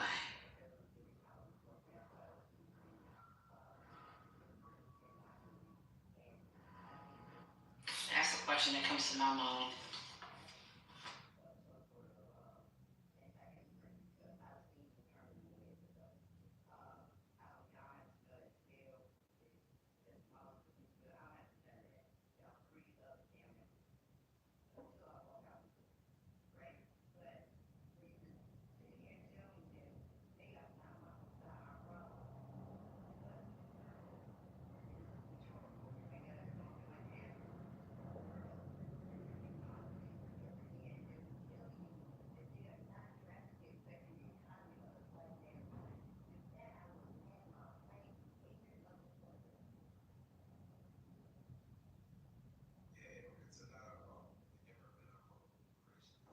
I think Tallarico has a chance of winning the primary.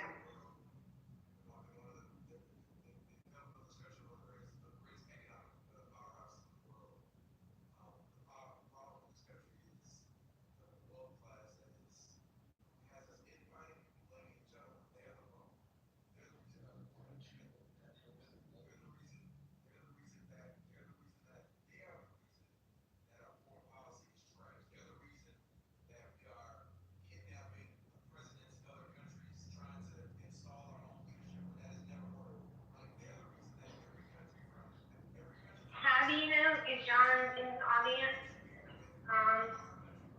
Not and on? He's streaming.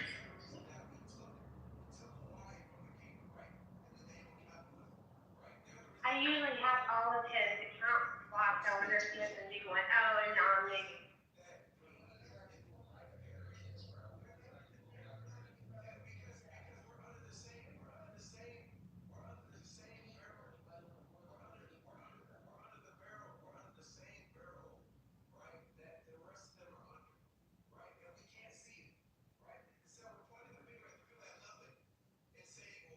But it doesn't matter if I have every single one of his accounts blocked.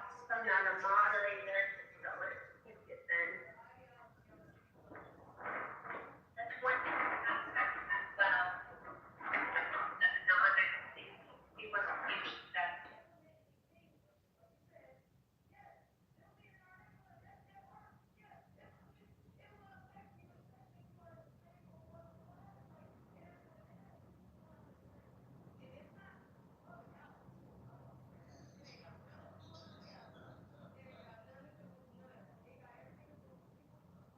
But then again, in Clubhouse, you probably should say on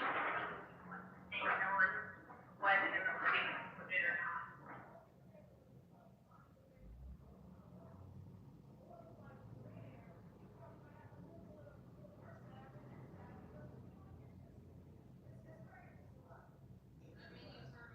Mighty, John's account on Twitch or another account on Twitch?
saying something, Sherry? I didn't hear you. No.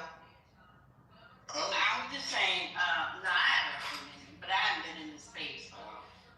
But I did hear about the rumors. Yeah, I'm just looking articles. I started getting news pings earlier today about his possible retirement sometime before October. Let's see what the speculation says. So folks are saying that he's been on the court for 20 years. He has a memoir scheduled for release in October.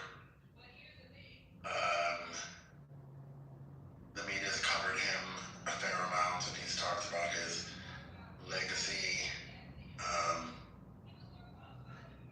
Some folks are saying that he might retire before the book is released so that he can avoid any conflicts between his duties as justice and his duties related to promoting the book. Let's see what else. Well, why would that be the case? The other two justices didn't have a problem when they put out their memoirs. Well, like I said, people analyze conflicts differently. I'm not saying I agree with that. I'm just saying that folks are saying that that's one reason he might step down before the book is published. It also depends on what he discusses in the book. You know, he might say things that he wouldn't want to say while he's on the bench. Let's see. Folks are also saying that if he retires before the midterms, that Republicans could try to replace him to preserve the court's current balance. And that it would be strategic for him to do so while the Senate is still under Republican control. Let's see what else. And that makes sense for them. Yeah, he's given interviews about his achievements. He's discussed the Dobbs decision, and he's also signaled his discontent with the way politics is currently discussed publicly. What else? Yeah, so I don't know, but we don't have to dwell on it. I just didn't know if you guys had discussed it at all. And he's one of the oldest people on the court, so it does make sense that he might step down soon. I'm going to be happy about that because the last thing I want is another young right-wing justice. So there you have it. Yeah, there's 4 that are 70 plus, right? I believe. I don't know about that. I'm not saying you're wrong. I just. No, well, let me look, because I know Roberts is over 70. Sonia's over 70. Damn. Yeah, Alito and Thomas, they're all 70.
some children that went missing during Biden's administration have been found.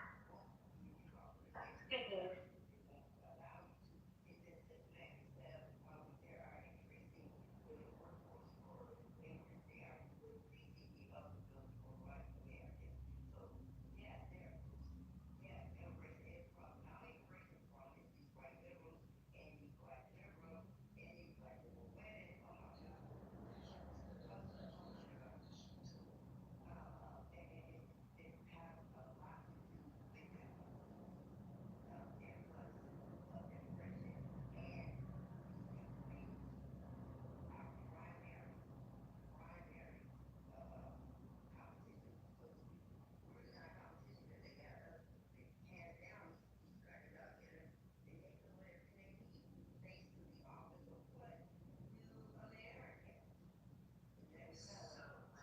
And in the chat is a link to the Telegram too.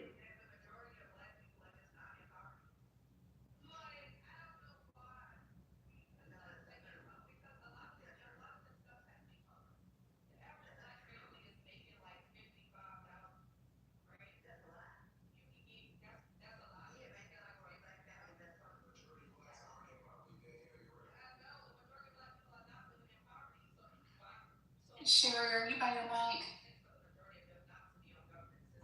Yes, what's up? So I just saw an article that stated Eva Marcel was not asked to participate in the documentary. I wonder why I didn't see her. Who? Eva Marcel, Eva the Diva. For the Hot Mama. Look, I never watched Top Model. I'm only interested in the documentary. So I don't even know who was ever on it. Yeah. So I've seen the earlier seasons. So I would say Eva was one of the most popular people. In that same season, there was Takara, who did pretty well.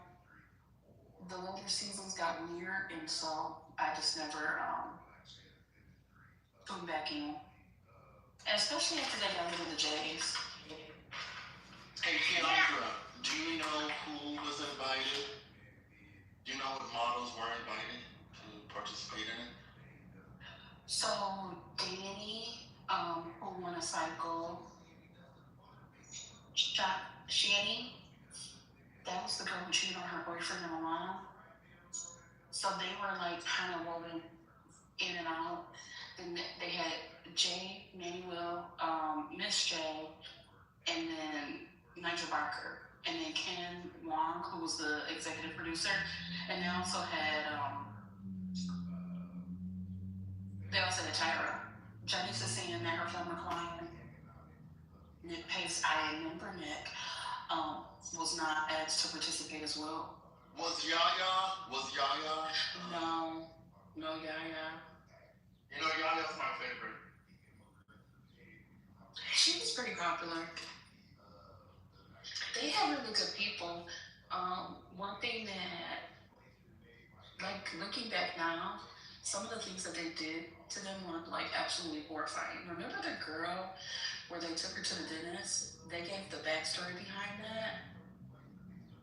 And they basically said that she was there like all day, and then she still has lifelong problems. But they actually extracted teeth. I'm like, oh my God.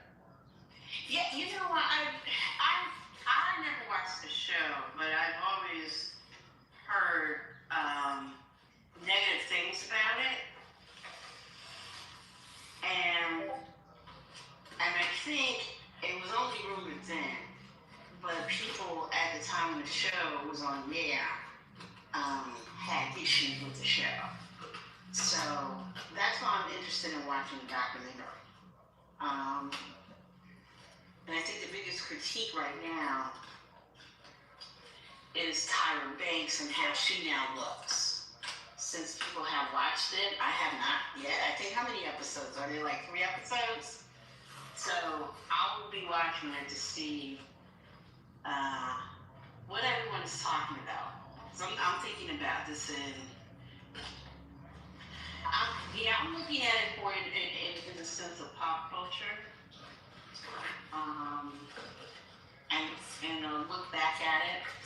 that's why I'm interested in it. I wasn't sure why people were up in arms about the dental work recommended for that one model, because fashion modeling is it's a visual, it's an image conscious endeavor, and I mean, I'm not saying that I would have closed the gap in my teeth if told to, but if you're going to be obsessed with the world of high fashion and high fashion modeling, it doesn't make sense to me to want to throw away a lot of the things that come along with it. I mean, if you're told that your uniqueness is part of why they picked you, and then they tell you to totally deconstruct it, you know, that's the thing. Like, that's an issue. It kind of tears you down. Like, I can speak from, you know, a personal bias because I worked with one of the runner-ups, so I know her backstory for how it all went down. What did they try to get your client to alter her appearance? Yeah, she has gorgeous, beautiful, thick hair, and they constantly talked about her hair and how it was a problem, and wanted her to perm it, to dye it. She even colored it in different ways, and it fell out and went through all these different things. And then they didn't like her. They thought she was too top heavy.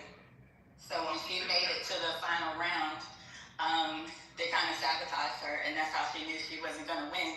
Even though in all of the eliminations, the judges scored her high towards the end. She was like a favorite. Black? Huh? Was her client black? Yeah. Okay. Yeah. Like the things that they said were unique and made her exotic, and were the things that they said set her apart in all of the eliminations.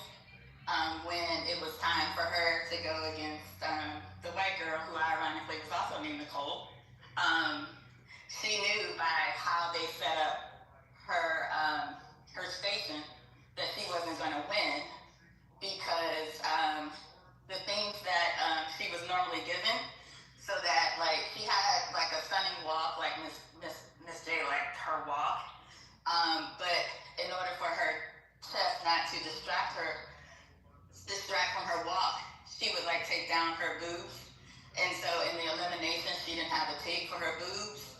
They didn't give her the hair products that she normally had, and she has like biracial ethnic hair. They didn't give her that. They didn't give her the right makeup for her skin tone. Like, they totally sabotaged her, so she knew. She was like, I'm not gonna win.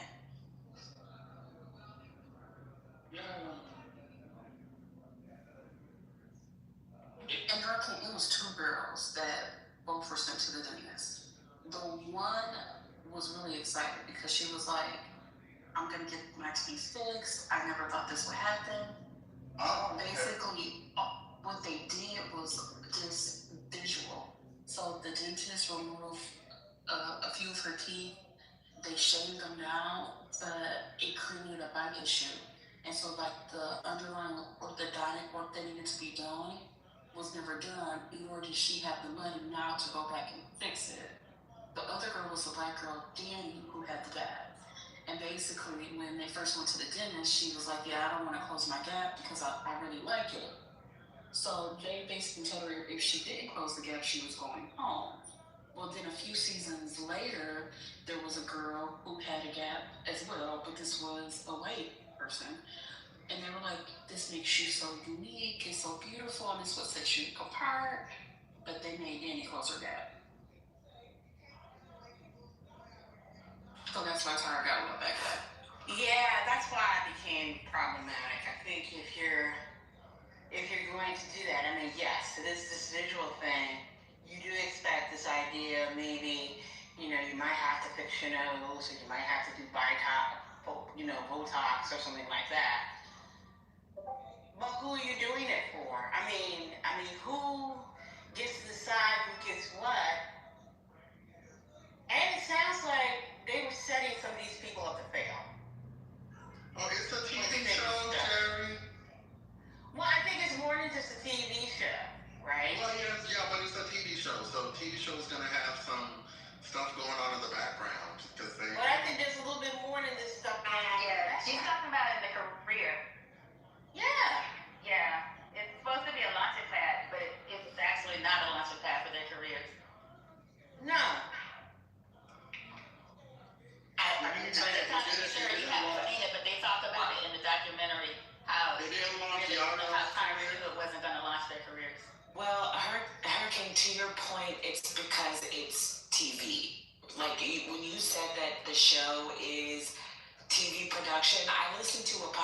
well before this documentary dropped, The Curse of America's Next Top Model. And one of the things that they talked about throughout that 12-part series is that America's Next Top Model did not help springboard the girl's career because it was a television show. And how the industry viewed those girls were as reality TV stars, as a television product, but they did not view the girls as actual models. And some of the things that happened on America's Next Top Model in effort to make great TV did not translate to the industry. And in particular, with that being said, if you were on that show and you got a bad edit, you got the angry black girl edit, you got the difficult to work with edit, that did not translate well for you if you came out, and I don't know how many of them actually came out with photos in their portfolio that they were able to use from America's Next Top Model for the actual industry, because I do think in that podcast they did talk about how some of those pictures in that portfolio also did not translate when they went for interviews with agencies. Yeah, it's just like people who get on reality TV as opera singers and think that being on reality TV is going to help launch your operatic career. Please, they're delusional. The gatekeepers to the operatic industry are going to act the same way the gatekeepers to the modeling industry are going to act. They're not going to take you seriously because you're on TV. But it's not like that in music. So I think it's reasonable for people to expect it to make the assumption that it might be it could be similar to how it is in music, because not all of the winners in the reality music shows fail. Some of them go on to be successful. I said opera. But Hurricane, I think it got I said opera, but I'm just saying as reality shows go. But Hurricane, I think it got better for the girls as it went on. I think for the early girls, it hurt them more than it helped. But like we got Winnie Harlow, we got Eva the Diva. Some of the other people, they had different careers versus like Adrienne Curry, who was season 1 winner. Like she married Peter Brady, and that's what we know her for, really. Do you think it's the industry then? Do you think that certain industries are more open to reality TV stars and competition participants than other industries are? Because maybe that's what it is. I don't know. I do. I think there's specific pipelines. Because there's specific pipelines, like how they set up, what the how they handle you afterwards, what the contracts are. Like I did some of the PR for the very first season of Sunday's Best. And if you look at Ace Best and like the first couple of seasons, the same producers that did Sunday's Best, American Idol, like how they set them up on the back end, like all of that's baked in. And they go through like the mentoring and the tutoring and stuff. They don't show them like at home and doing all of the reality stuff, like the real world type of stuff. They don't show all of that too. Also because they want to, those labels are invested in what they do on the back end with the winner. So I do think it depends on the industry. Yeah, that makes sense to me. That it's industry specific. I don't.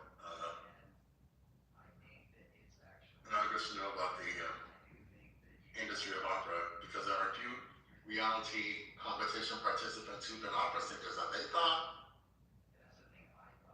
that getting on TV and then the whole opera thing was going to translate to careers, and it didn't. It actually hurt them because the operatic industry is very shady. And it requires people to demonstrate a certain seriousness and commitment to the art form, which they credit only if you show interest and interest in certain ways. So certain activities signal serious interest and commitment, and others don't.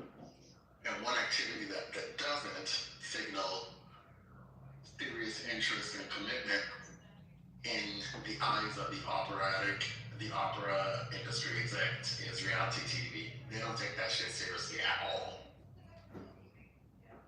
I'm not saying that they're right to do that, but I'm just saying that's how it shakes out.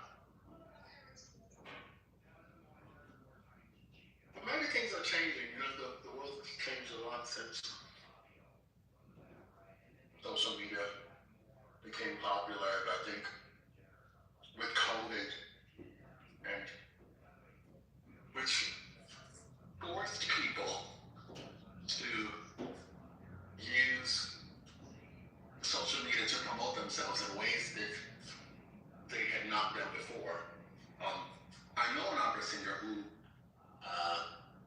picked her career into second gear by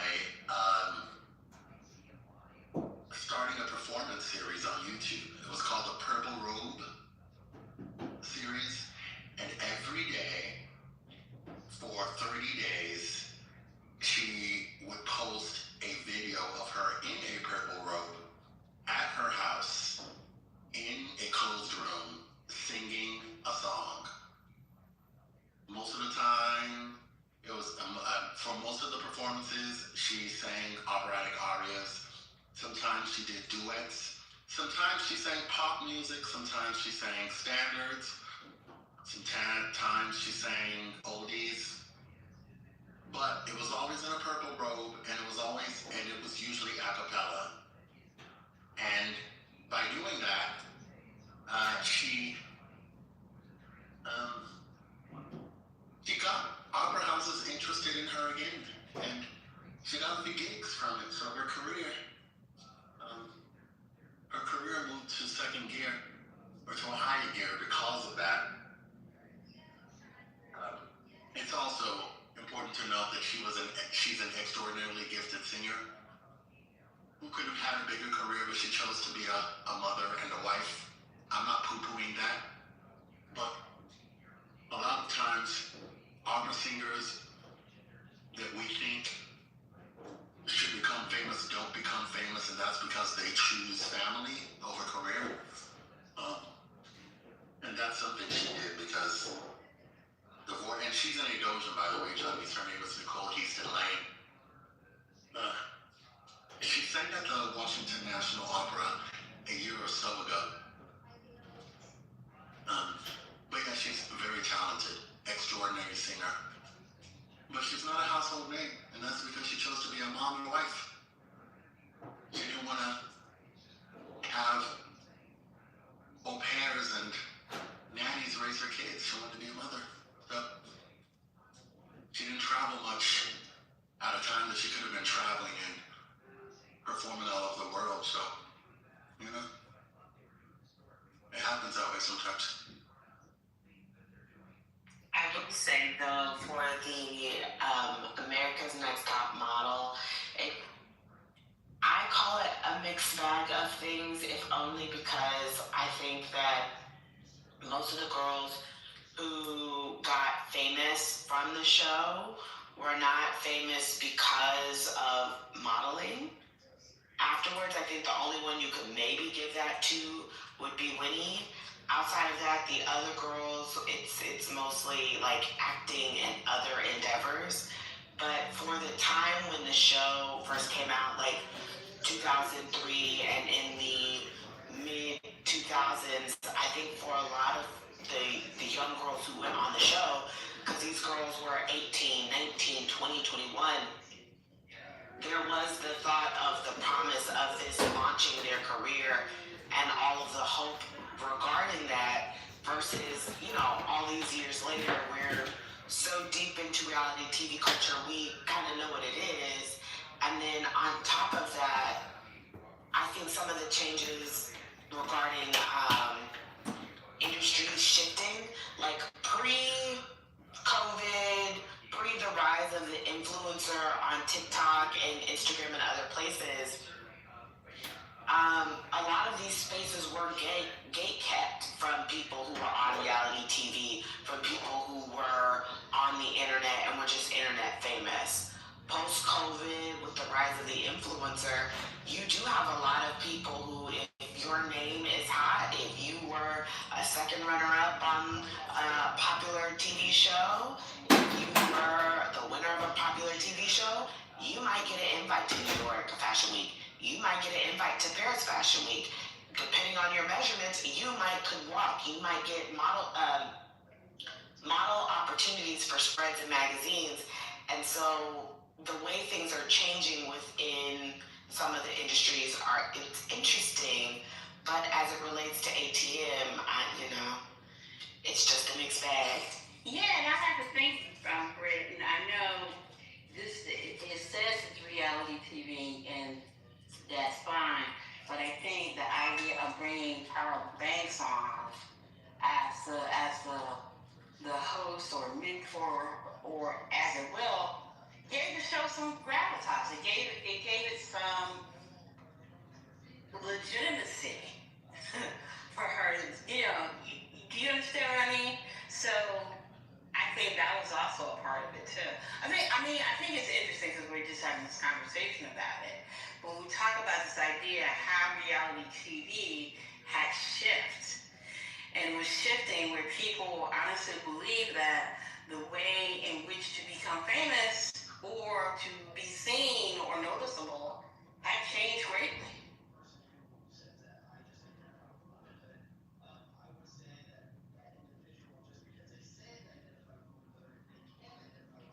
That's the part I'm interested in, and that's the part that I'm thinking about.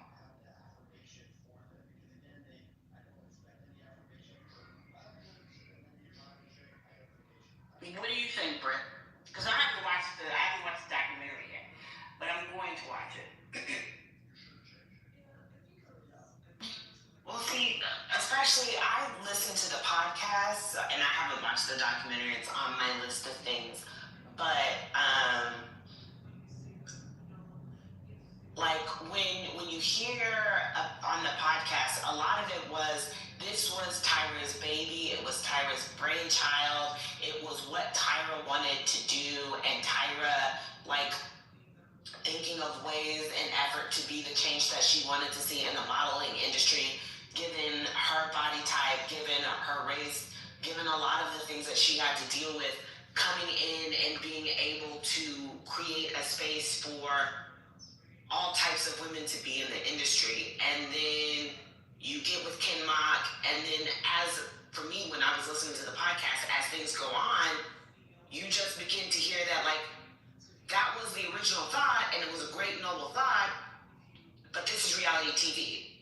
And so when you hear about some of the challenges that they were doing and some of the things that they were doing, to me, after a while, it just sounded like, you were hazing the girls, you were pledging the girls, you were thinking of crazy, zany ways and effort to get all of these different shots and photo shoots because it makes for great TV. Yeah, entertainment, yes. But as I mentioned, when it comes to having a portfolio that you could then take to the agencies, you can't take that portfolio to CAA, you can't take that portfolio to Wilhelmina.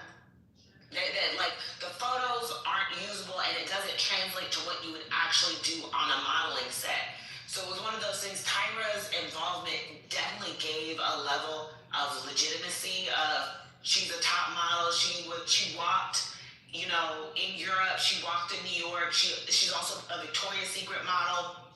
This is coming off on the back end of her career as a model and into her transition. But, it just... That's right, because see, I'm trying to figure out the timeline. Does she still have her talk show? This was the early stuff. The talk show was after. Okay. Some of it. And But what I wanted to say that in the early cycles, there were more opportunity for them in the modeling space, and if you knew how to hit the ground running, how they made you sign the contract. So even if you got eliminated, you could not do anything until after the finale aired. But what I was able to do with my client is because my client had friends who knew that she had not been eliminated yet, and they kind of secretly pulled together people to kind of help her. So we knew as her season was airing what we had to line up so that as soon as she got eliminated in the finale, we could like hit the ground running with like press release and stuff. So by the time she got eliminated, I was able to make phone calls, and we had her doing like guest appearances, walkthroughs, red carpets. She had an Essence photo shoot. She had like all this stuff, like, because we went the whole Black America Loves You, and that was fucked up type of angle. Because everybody thought she was gonna win, and she didn't win. And so like we had that angle like in the bag. So and that was like, but that only lasted, like, that was the assumption that she was still gonna be able to do her modeling thing. She got signed, but she didn't get signed by one of the majors. But one of the other things that they did contractually is they limited who you could go, who the agencies could go get signed by, who they could go sign. Like, they deliberately did that. So there were a lot of things that they made it difficult for you by design, and you didn't know that going in. But if you were savvy, by the time we had the foresight, because the client I worked with set the 7th cycle. So by the 7th cycle, we knew how we needed to navigate in the window that we had, but everybody didn't have that kind of privilege or luxury.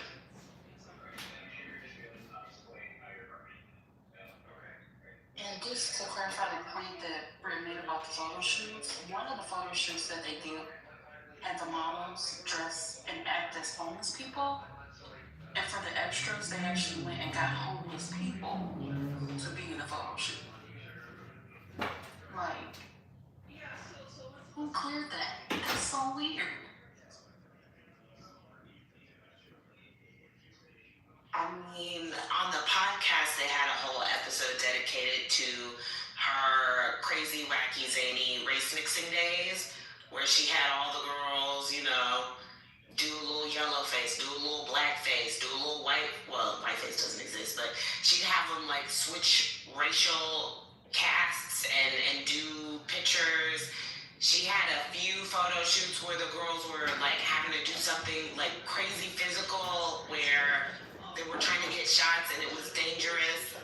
They just did a lot. And because it just made for good TV.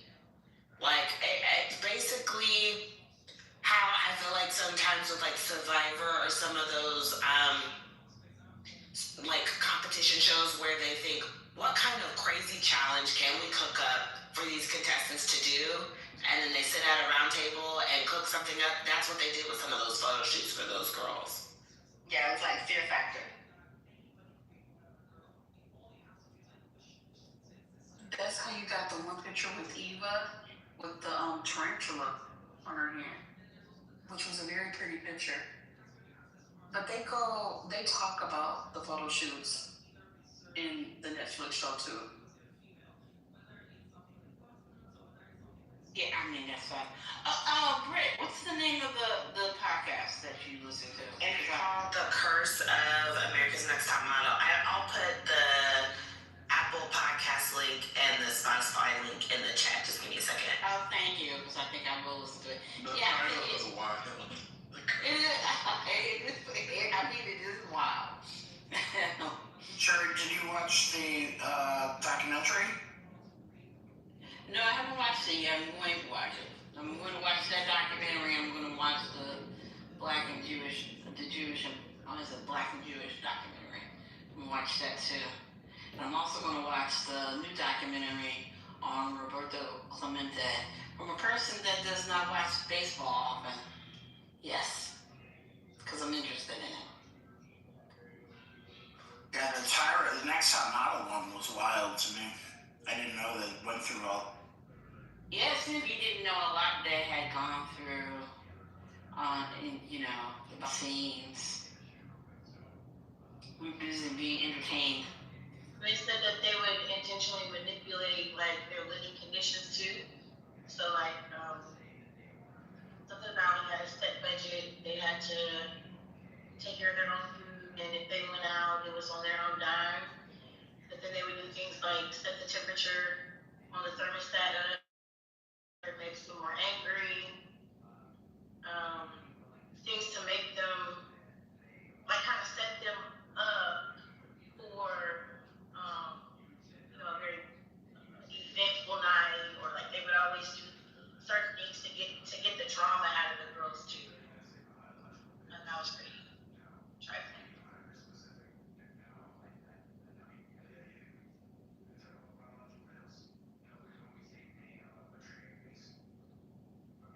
So that becomes, maybe, and this is more for a question for Janice and Kia client. How much were the contestants on the show were aware of what they were getting into? I know for the ones, for the earlier ones, they may have been less aware than the ones later. I missed the first part of your question. I hit a desk. How much were they aware about what was going to happen when they got on the show? What do you mean by aware? Like like the challenges? Yeah.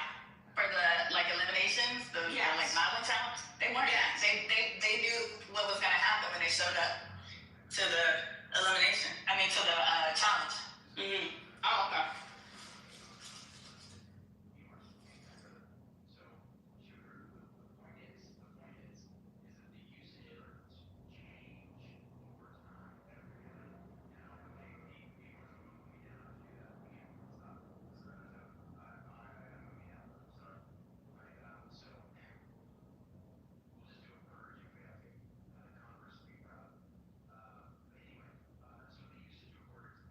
And also, did they actually believe that they were going to have a modeling career, not in modeling, but in the entertainment business?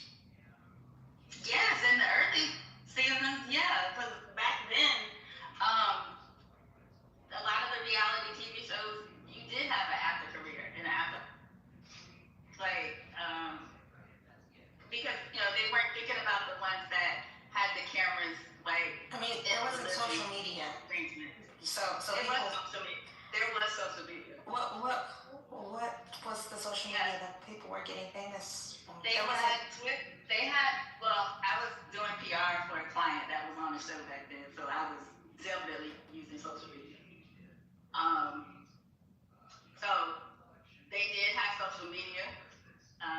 It was early, like influencers wasn't a name back then.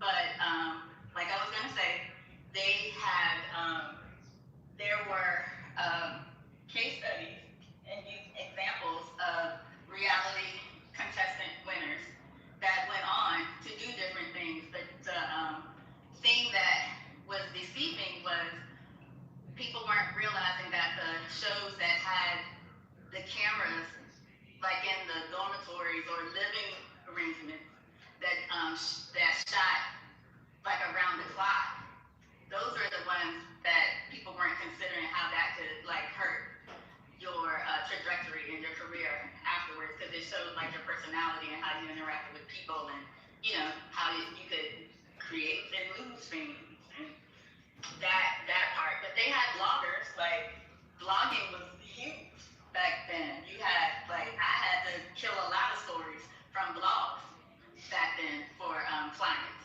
So where social media wasn't super big, you had like Paris Hilton. You had one of my other former clients, Nicole Bitchy.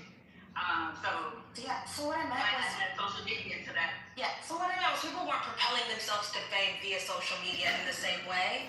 So that allowed for the people who appeared on Top Model to actually have careers.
Tyra's Twitter account in 2009.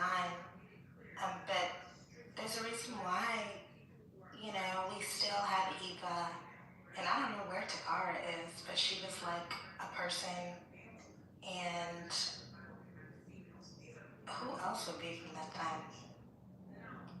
But those people could actually thrive because there wasn't the landscape of people being able to thrust themselves into the spotlight via taking good pictures for Instagram. Just didn't exist. Like you needed a gatekeeper.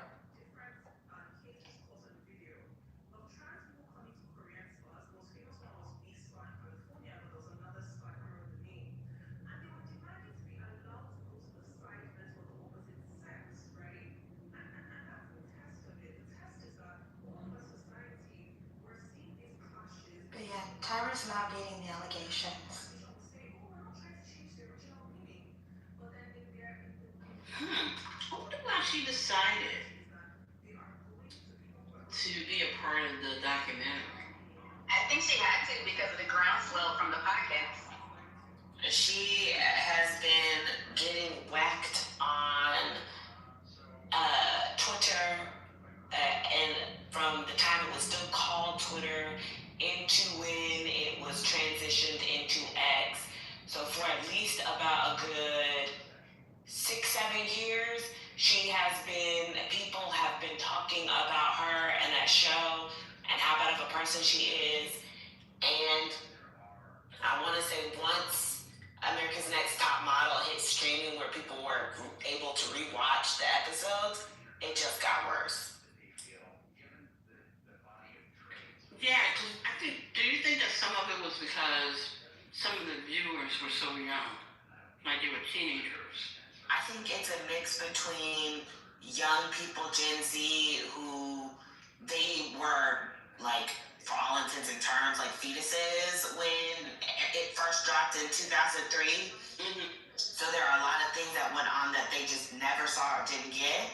Then there would be like the 90s millennials who they were a lot younger, so when they watched it, you know, you're 13, 14, 12, 10, you're watching it and it's cool, but you're not seeing it the same way you might now that you're in your 30s versus people who are watching it well into their teens and maybe early 20s who are age mates with these girls who had a view then, but then watching it back was just like, oh wait, I don't remember that. This is crazy.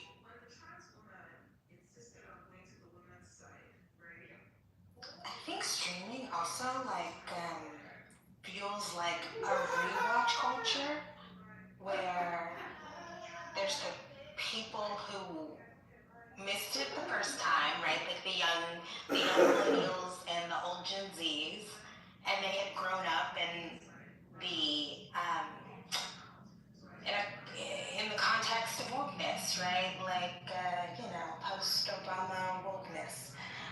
And so, we were talking about body positivity, which, was not on that show.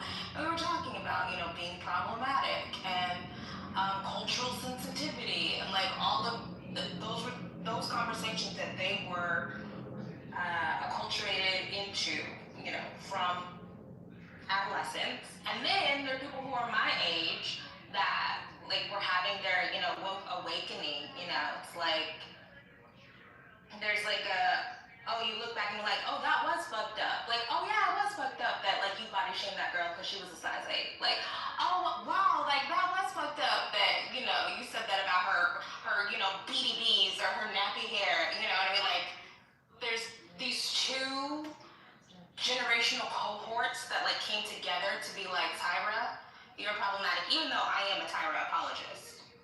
I am. But she just, she gets it from up and down the age spectrum.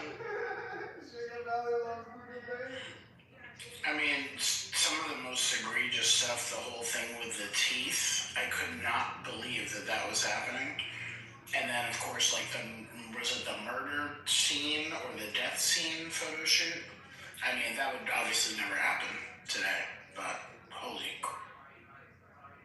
Oh, were you new to? Did you watch it? No. Mom originally? Oh yeah. No. Yeah, I cannot imagine how horrific it would be to see that stuff if you were just introduced to it, because it's pretty bad. I was in shock, actually. I don't know why the producer doesn't get more heat, the Asian guy, because wasn't he the one initiating this? But it was Tyra's final decision or something. I'm not sure, but there's a lot of heat to go around it. Yeah, and I saw something today about how the co-creator of the show was Kenya Barris, and I feel like he's also not getting dragged. Like, he was an executive producer, he was a co-creator of the show. He's a public person, y'all. Yeah, he really got way outside of that, because a lot of people don't even realize that. Another reason, the Jays, they were dragging her really bad. Apparently, Miss J had a stroke. Oh, I saw that. Yeah. So Miss J is actually able to take steps and get out the wheelchair now. Oh, good. But they talked about, I know, so I'm like, kudos, Miss J. But they talked about how Tyra sent him like a short little text, but never visited him. And she tried to say like, oh, I live in Australia now. And so Jay was on Extra giving all the tea. He was like, she's been here for this, and this, blah, blah, blah. And she didn't make an effort to see a man in the hospital who was in a coma. So he still hasn't let her. I'm gonna be honest with y'all. I never got good person vibes from Tyra. I think she really wanted to give off good person vibes, especially during her talk show. But she was never a figure for me, right? Like, She was more favorable than Naomi Campbell. But you remember what she did to her? She didn't want the audience to clap for her. Yeah. So she cleared the audience. So nobody would clap for her. In that Naomi Tyra battle, I'm Naomi. I'm Team Naomi. Because it's like, girl, I don't know. It's a little whiny. But see, to that point, growing up, for me as a younger millennial, the idea was that Tyra was, like, the narrative that I received was that Tyra was the good one and that Naomi was the bad one because of how Naomi treated Tyra. That's exactly right. It wasn't until you got older and you might have seen, like, some of what Tyra does that you kind of realize that, like, I don't know. I'm not saying you and Tyra, you might not be the better between you and Tyra, but I don't know how sympathetic you are, sister. And you're not so sure about this narrative, whether it's true or not. Yeah. Oh, you can definitely tell Naomi was living rent-free in that lady's head. To this day. She never saw the eviction notice. Yeah, I think Tyra has constructed herself in her mind to be the underdog, to be the Rosa Parks of plus-size black models or whatever. Like, y'all remember Kiss My Fat Ass when she was in that bathing suit? Okay, but I mean, if we were to think about it, she wasn't fat. She wasn't fat. She wasn't fat at all. But like, this myth that she has created around herself is that she's constantly under siege. But it's like, I just never bought into it. It just wasn't. I always thought it was weird that the media had pit these two black women up against one another. I mean, I paid some attention to it, but not enough attention to it. And it made it seem like, Tyra Banks, for all intents and purposes, was the pit me.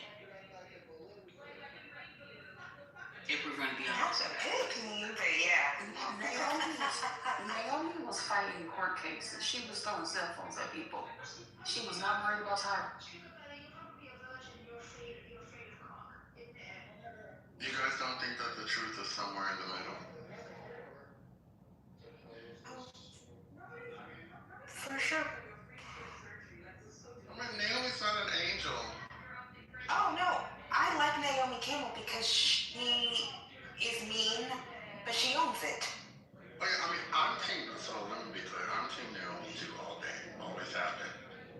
But I never thought that Tyra's issues with Naomi Campbell were entirely Tyra's fabrication. I believe that Naomi did do some things that did hurt Tyra. I also do believe that Tyra is a hypersensitive person who lives in her head too much, and that can cause for the person. But I also respect Naomi Campbell because I don't like fake people at all. I like people to be real and honest about who they are, what they stand for, and Naomi Campbell has always struck me as that kind of person. So that's always going to get my respect, even if you're being real about being an asshole. At least you're not faking it. And Naomi always came across as a more real person than Tyra. So I'm team Naomi, but I never thought that Tyra's issues were just made up by Tyra. I did think that Naomi did do some shady shit, but you know, Naomi had her own shit going on. Granted, there were black supermodels before her, but she was a pioneer in many ways, and I've always tried to give space and grace to pioneers because it's not easy being a pioneer. And so. For me, what I was trying to get to is not that Tyra misrepresents what happened between her and Naomi, or that it's a lie. So much so that, like, part of Tyra's lore, her core narrative that comes out about who she is in part her struggles with Naomi that paint her in a very particular way to make her more sympathetic. And as you view her outside of all of that, it just, for me, becomes one of those things where it's just like, I think you rely on that in effort to give off more of an appearance of, like, the battle of good versus evil and all these other type of things, and sometimes that might obscure the fact that you are also problematic and that you also have things about you. But, like, you know, you always paint yourself as the victim versus, you know, just you are who you are. That's what. Yeah, I agree. I think it's totally okay to be mean if you're excellent. But also, I think Naomi's road was tougher. I think she was dark-skinned. She got in so young. She didn't have the kind of support system that Tyra had. I just think if the lady wants to throw a couple phones and she's that excellent for that long, let the lady throw some phones. She's competitive, okay. You know, it's show business, not show friends. Like I get Naomi, and it seems, you know, Naomi has a lot of friends. Like, clearly, she's, you know, people are you know, getting in community with her and finding camaraderie with her. There just is a whininess to Tyra that I don't really respect. I often wonder how much of that was manufactured by the media. She was. I mean, you saw it on TV when she opened her mouth. You saw it on TV when she had the iconic interview with Naomi where she cried She got it? I don't remember this. Brian, I mean, yeah, so, Tyra's a whiner. The receipts are out there, Sherry. Like, I'm not saying one way or the other. I'm just saying there probably was friction between the two of them. But I'm wondering how much did the media exaggerate it? That's the question that I have. Did you watch the interview, the sit down that Tyra had with Naomi? No, I never watched any of that stuff. And to be honest with you, when I paid attention, when all that stuff was going on, to pit one against the other, I found it off-putting. So I really didn't pay attention to it. Yeah, so Tyra. Because I think the whole idea was to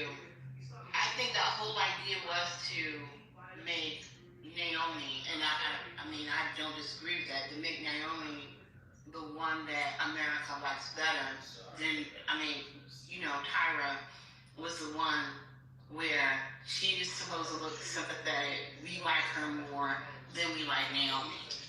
And I'm saying that the interview that Tyra and Naomi had together shows Tyra admitting herself that she had serious issues with her perception of Naomi Campbell's treatment. So Tyra was saying, hey, look, for all these years, I have felt terrible about ABCDEFG.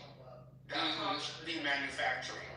That's Tyra saying that she had carried pain for a very long time, based in part on some things that Naomi Campbell did, and based in part on some things that she believed Naomi Campbell had done. So, while it may be true that the story presented to us in the media was partially, was in some way exaggerated by the media, it's also true that there were problems between the two, and Tyra admitted to that. So yeah, I don't disagree with that. I don't disagree with you with that. Not at all. That's a criteria that you can kind of use to determine if you're in the right bathroom. If she's going to refuse that and require that trans men are in the women's restroom and they look like men, now a regular cis man can just walk into a women's restroom, and what are you going to do? Like, how are you going to determine the difference between a trans man and a cis man when they're in the bathroom and you're requiring the trans men to be there? I don't understand. That's already happening. But and this goes back to the point that I mentioned earlier regarding how Tyra frames these things. I think that then it also just makes it interesting, given her television show, her that talk show that she did, sitting across from Naomi, trying to tell Naomi Tyra's experience with Naomi, trying to get some sort of accountability or something from her, some acknowledgement. Does she really get that? Then to turn around in this space where her TV show is what her TV show is, there's documentaries and other things out, podcasts out about your show. There are all of these different former contestants speaking about their experience and how bad it was and some of the things that they went through. And I don't want to use it, but are you accountable? Do you even see that? How do you then act?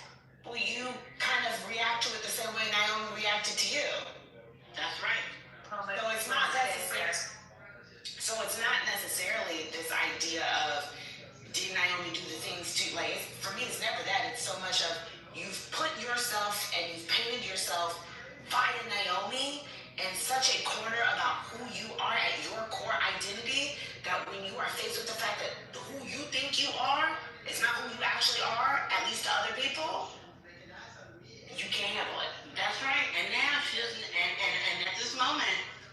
she doesn't have a Naomi Campbell to pit up against, right? So it's just now her and her actions and what she did on that show, and now people are finally seeing that the narrative that was put out years earlier is not necessarily so. Right? Or at least to say that the narrative is a lot more complicated and convoluted than we believe. I mean, she put Naomi on her show to further her brand and make herself look better. The idea of putting her on that show to say, I want her to be accountable, and that way now everyone can see I can be the better person. And then at this point, Campbell no longer cares. It's like, okay, whatever. Yeah, I'm done and I'm over it. And I'm gonna be all right. I think there is something to be said that Tyra built her career was built on the idea of being pitted against Naomi Campbell.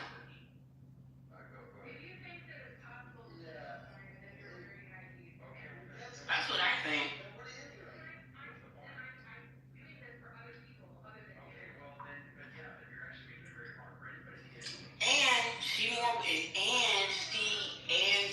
She's more than willing to play that role and to accept it.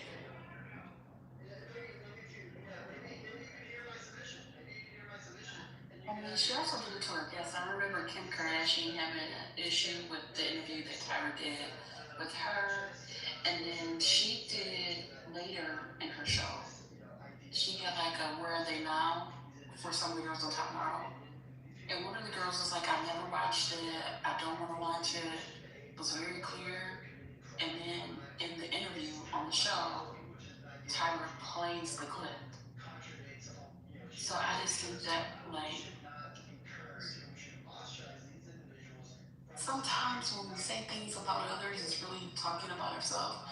And she is a bit of a mean girl.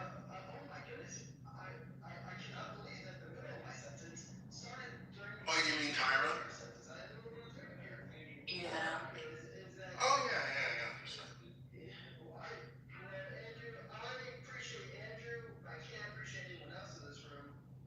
Yeah, no question, because I mean, at the end of the day must end, so they say.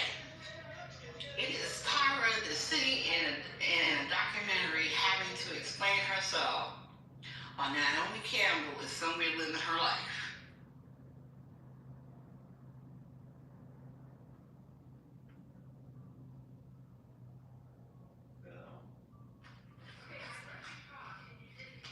But I really do think she was a part of it because she was trying to spin a narrative.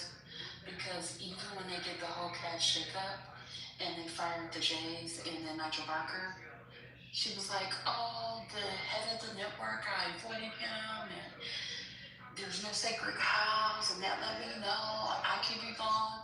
And eventually, they did fire her, and they replaced her with Rita Ora, but by that time, nobody watched the show anymore.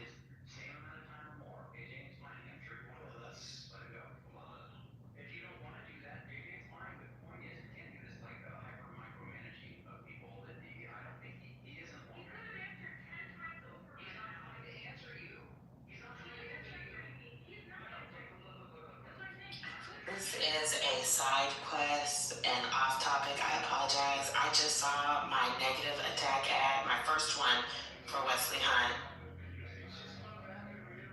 Oh, and when did you think? It was that. They are hammering him hard about that. He voted for Hillary Clinton. Turns out he didn't vote at all in 2016.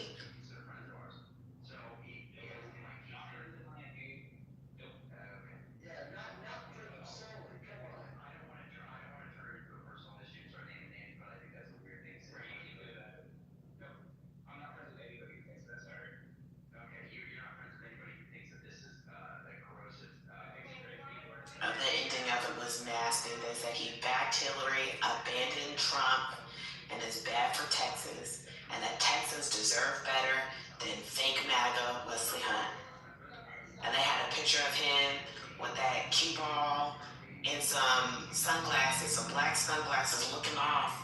she is on America's Next Top Model. It was bad.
That made me wonder. I said, did my friends fall? Is that website back up yet? The family is still not up. Did anybody check that out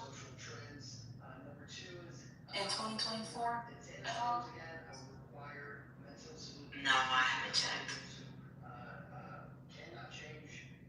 Well, they stopped it. I'm pretty sure that they probably got a few lawsuits because you can literally look up people to see what elections they voted for to figure out if they actually went to the polls.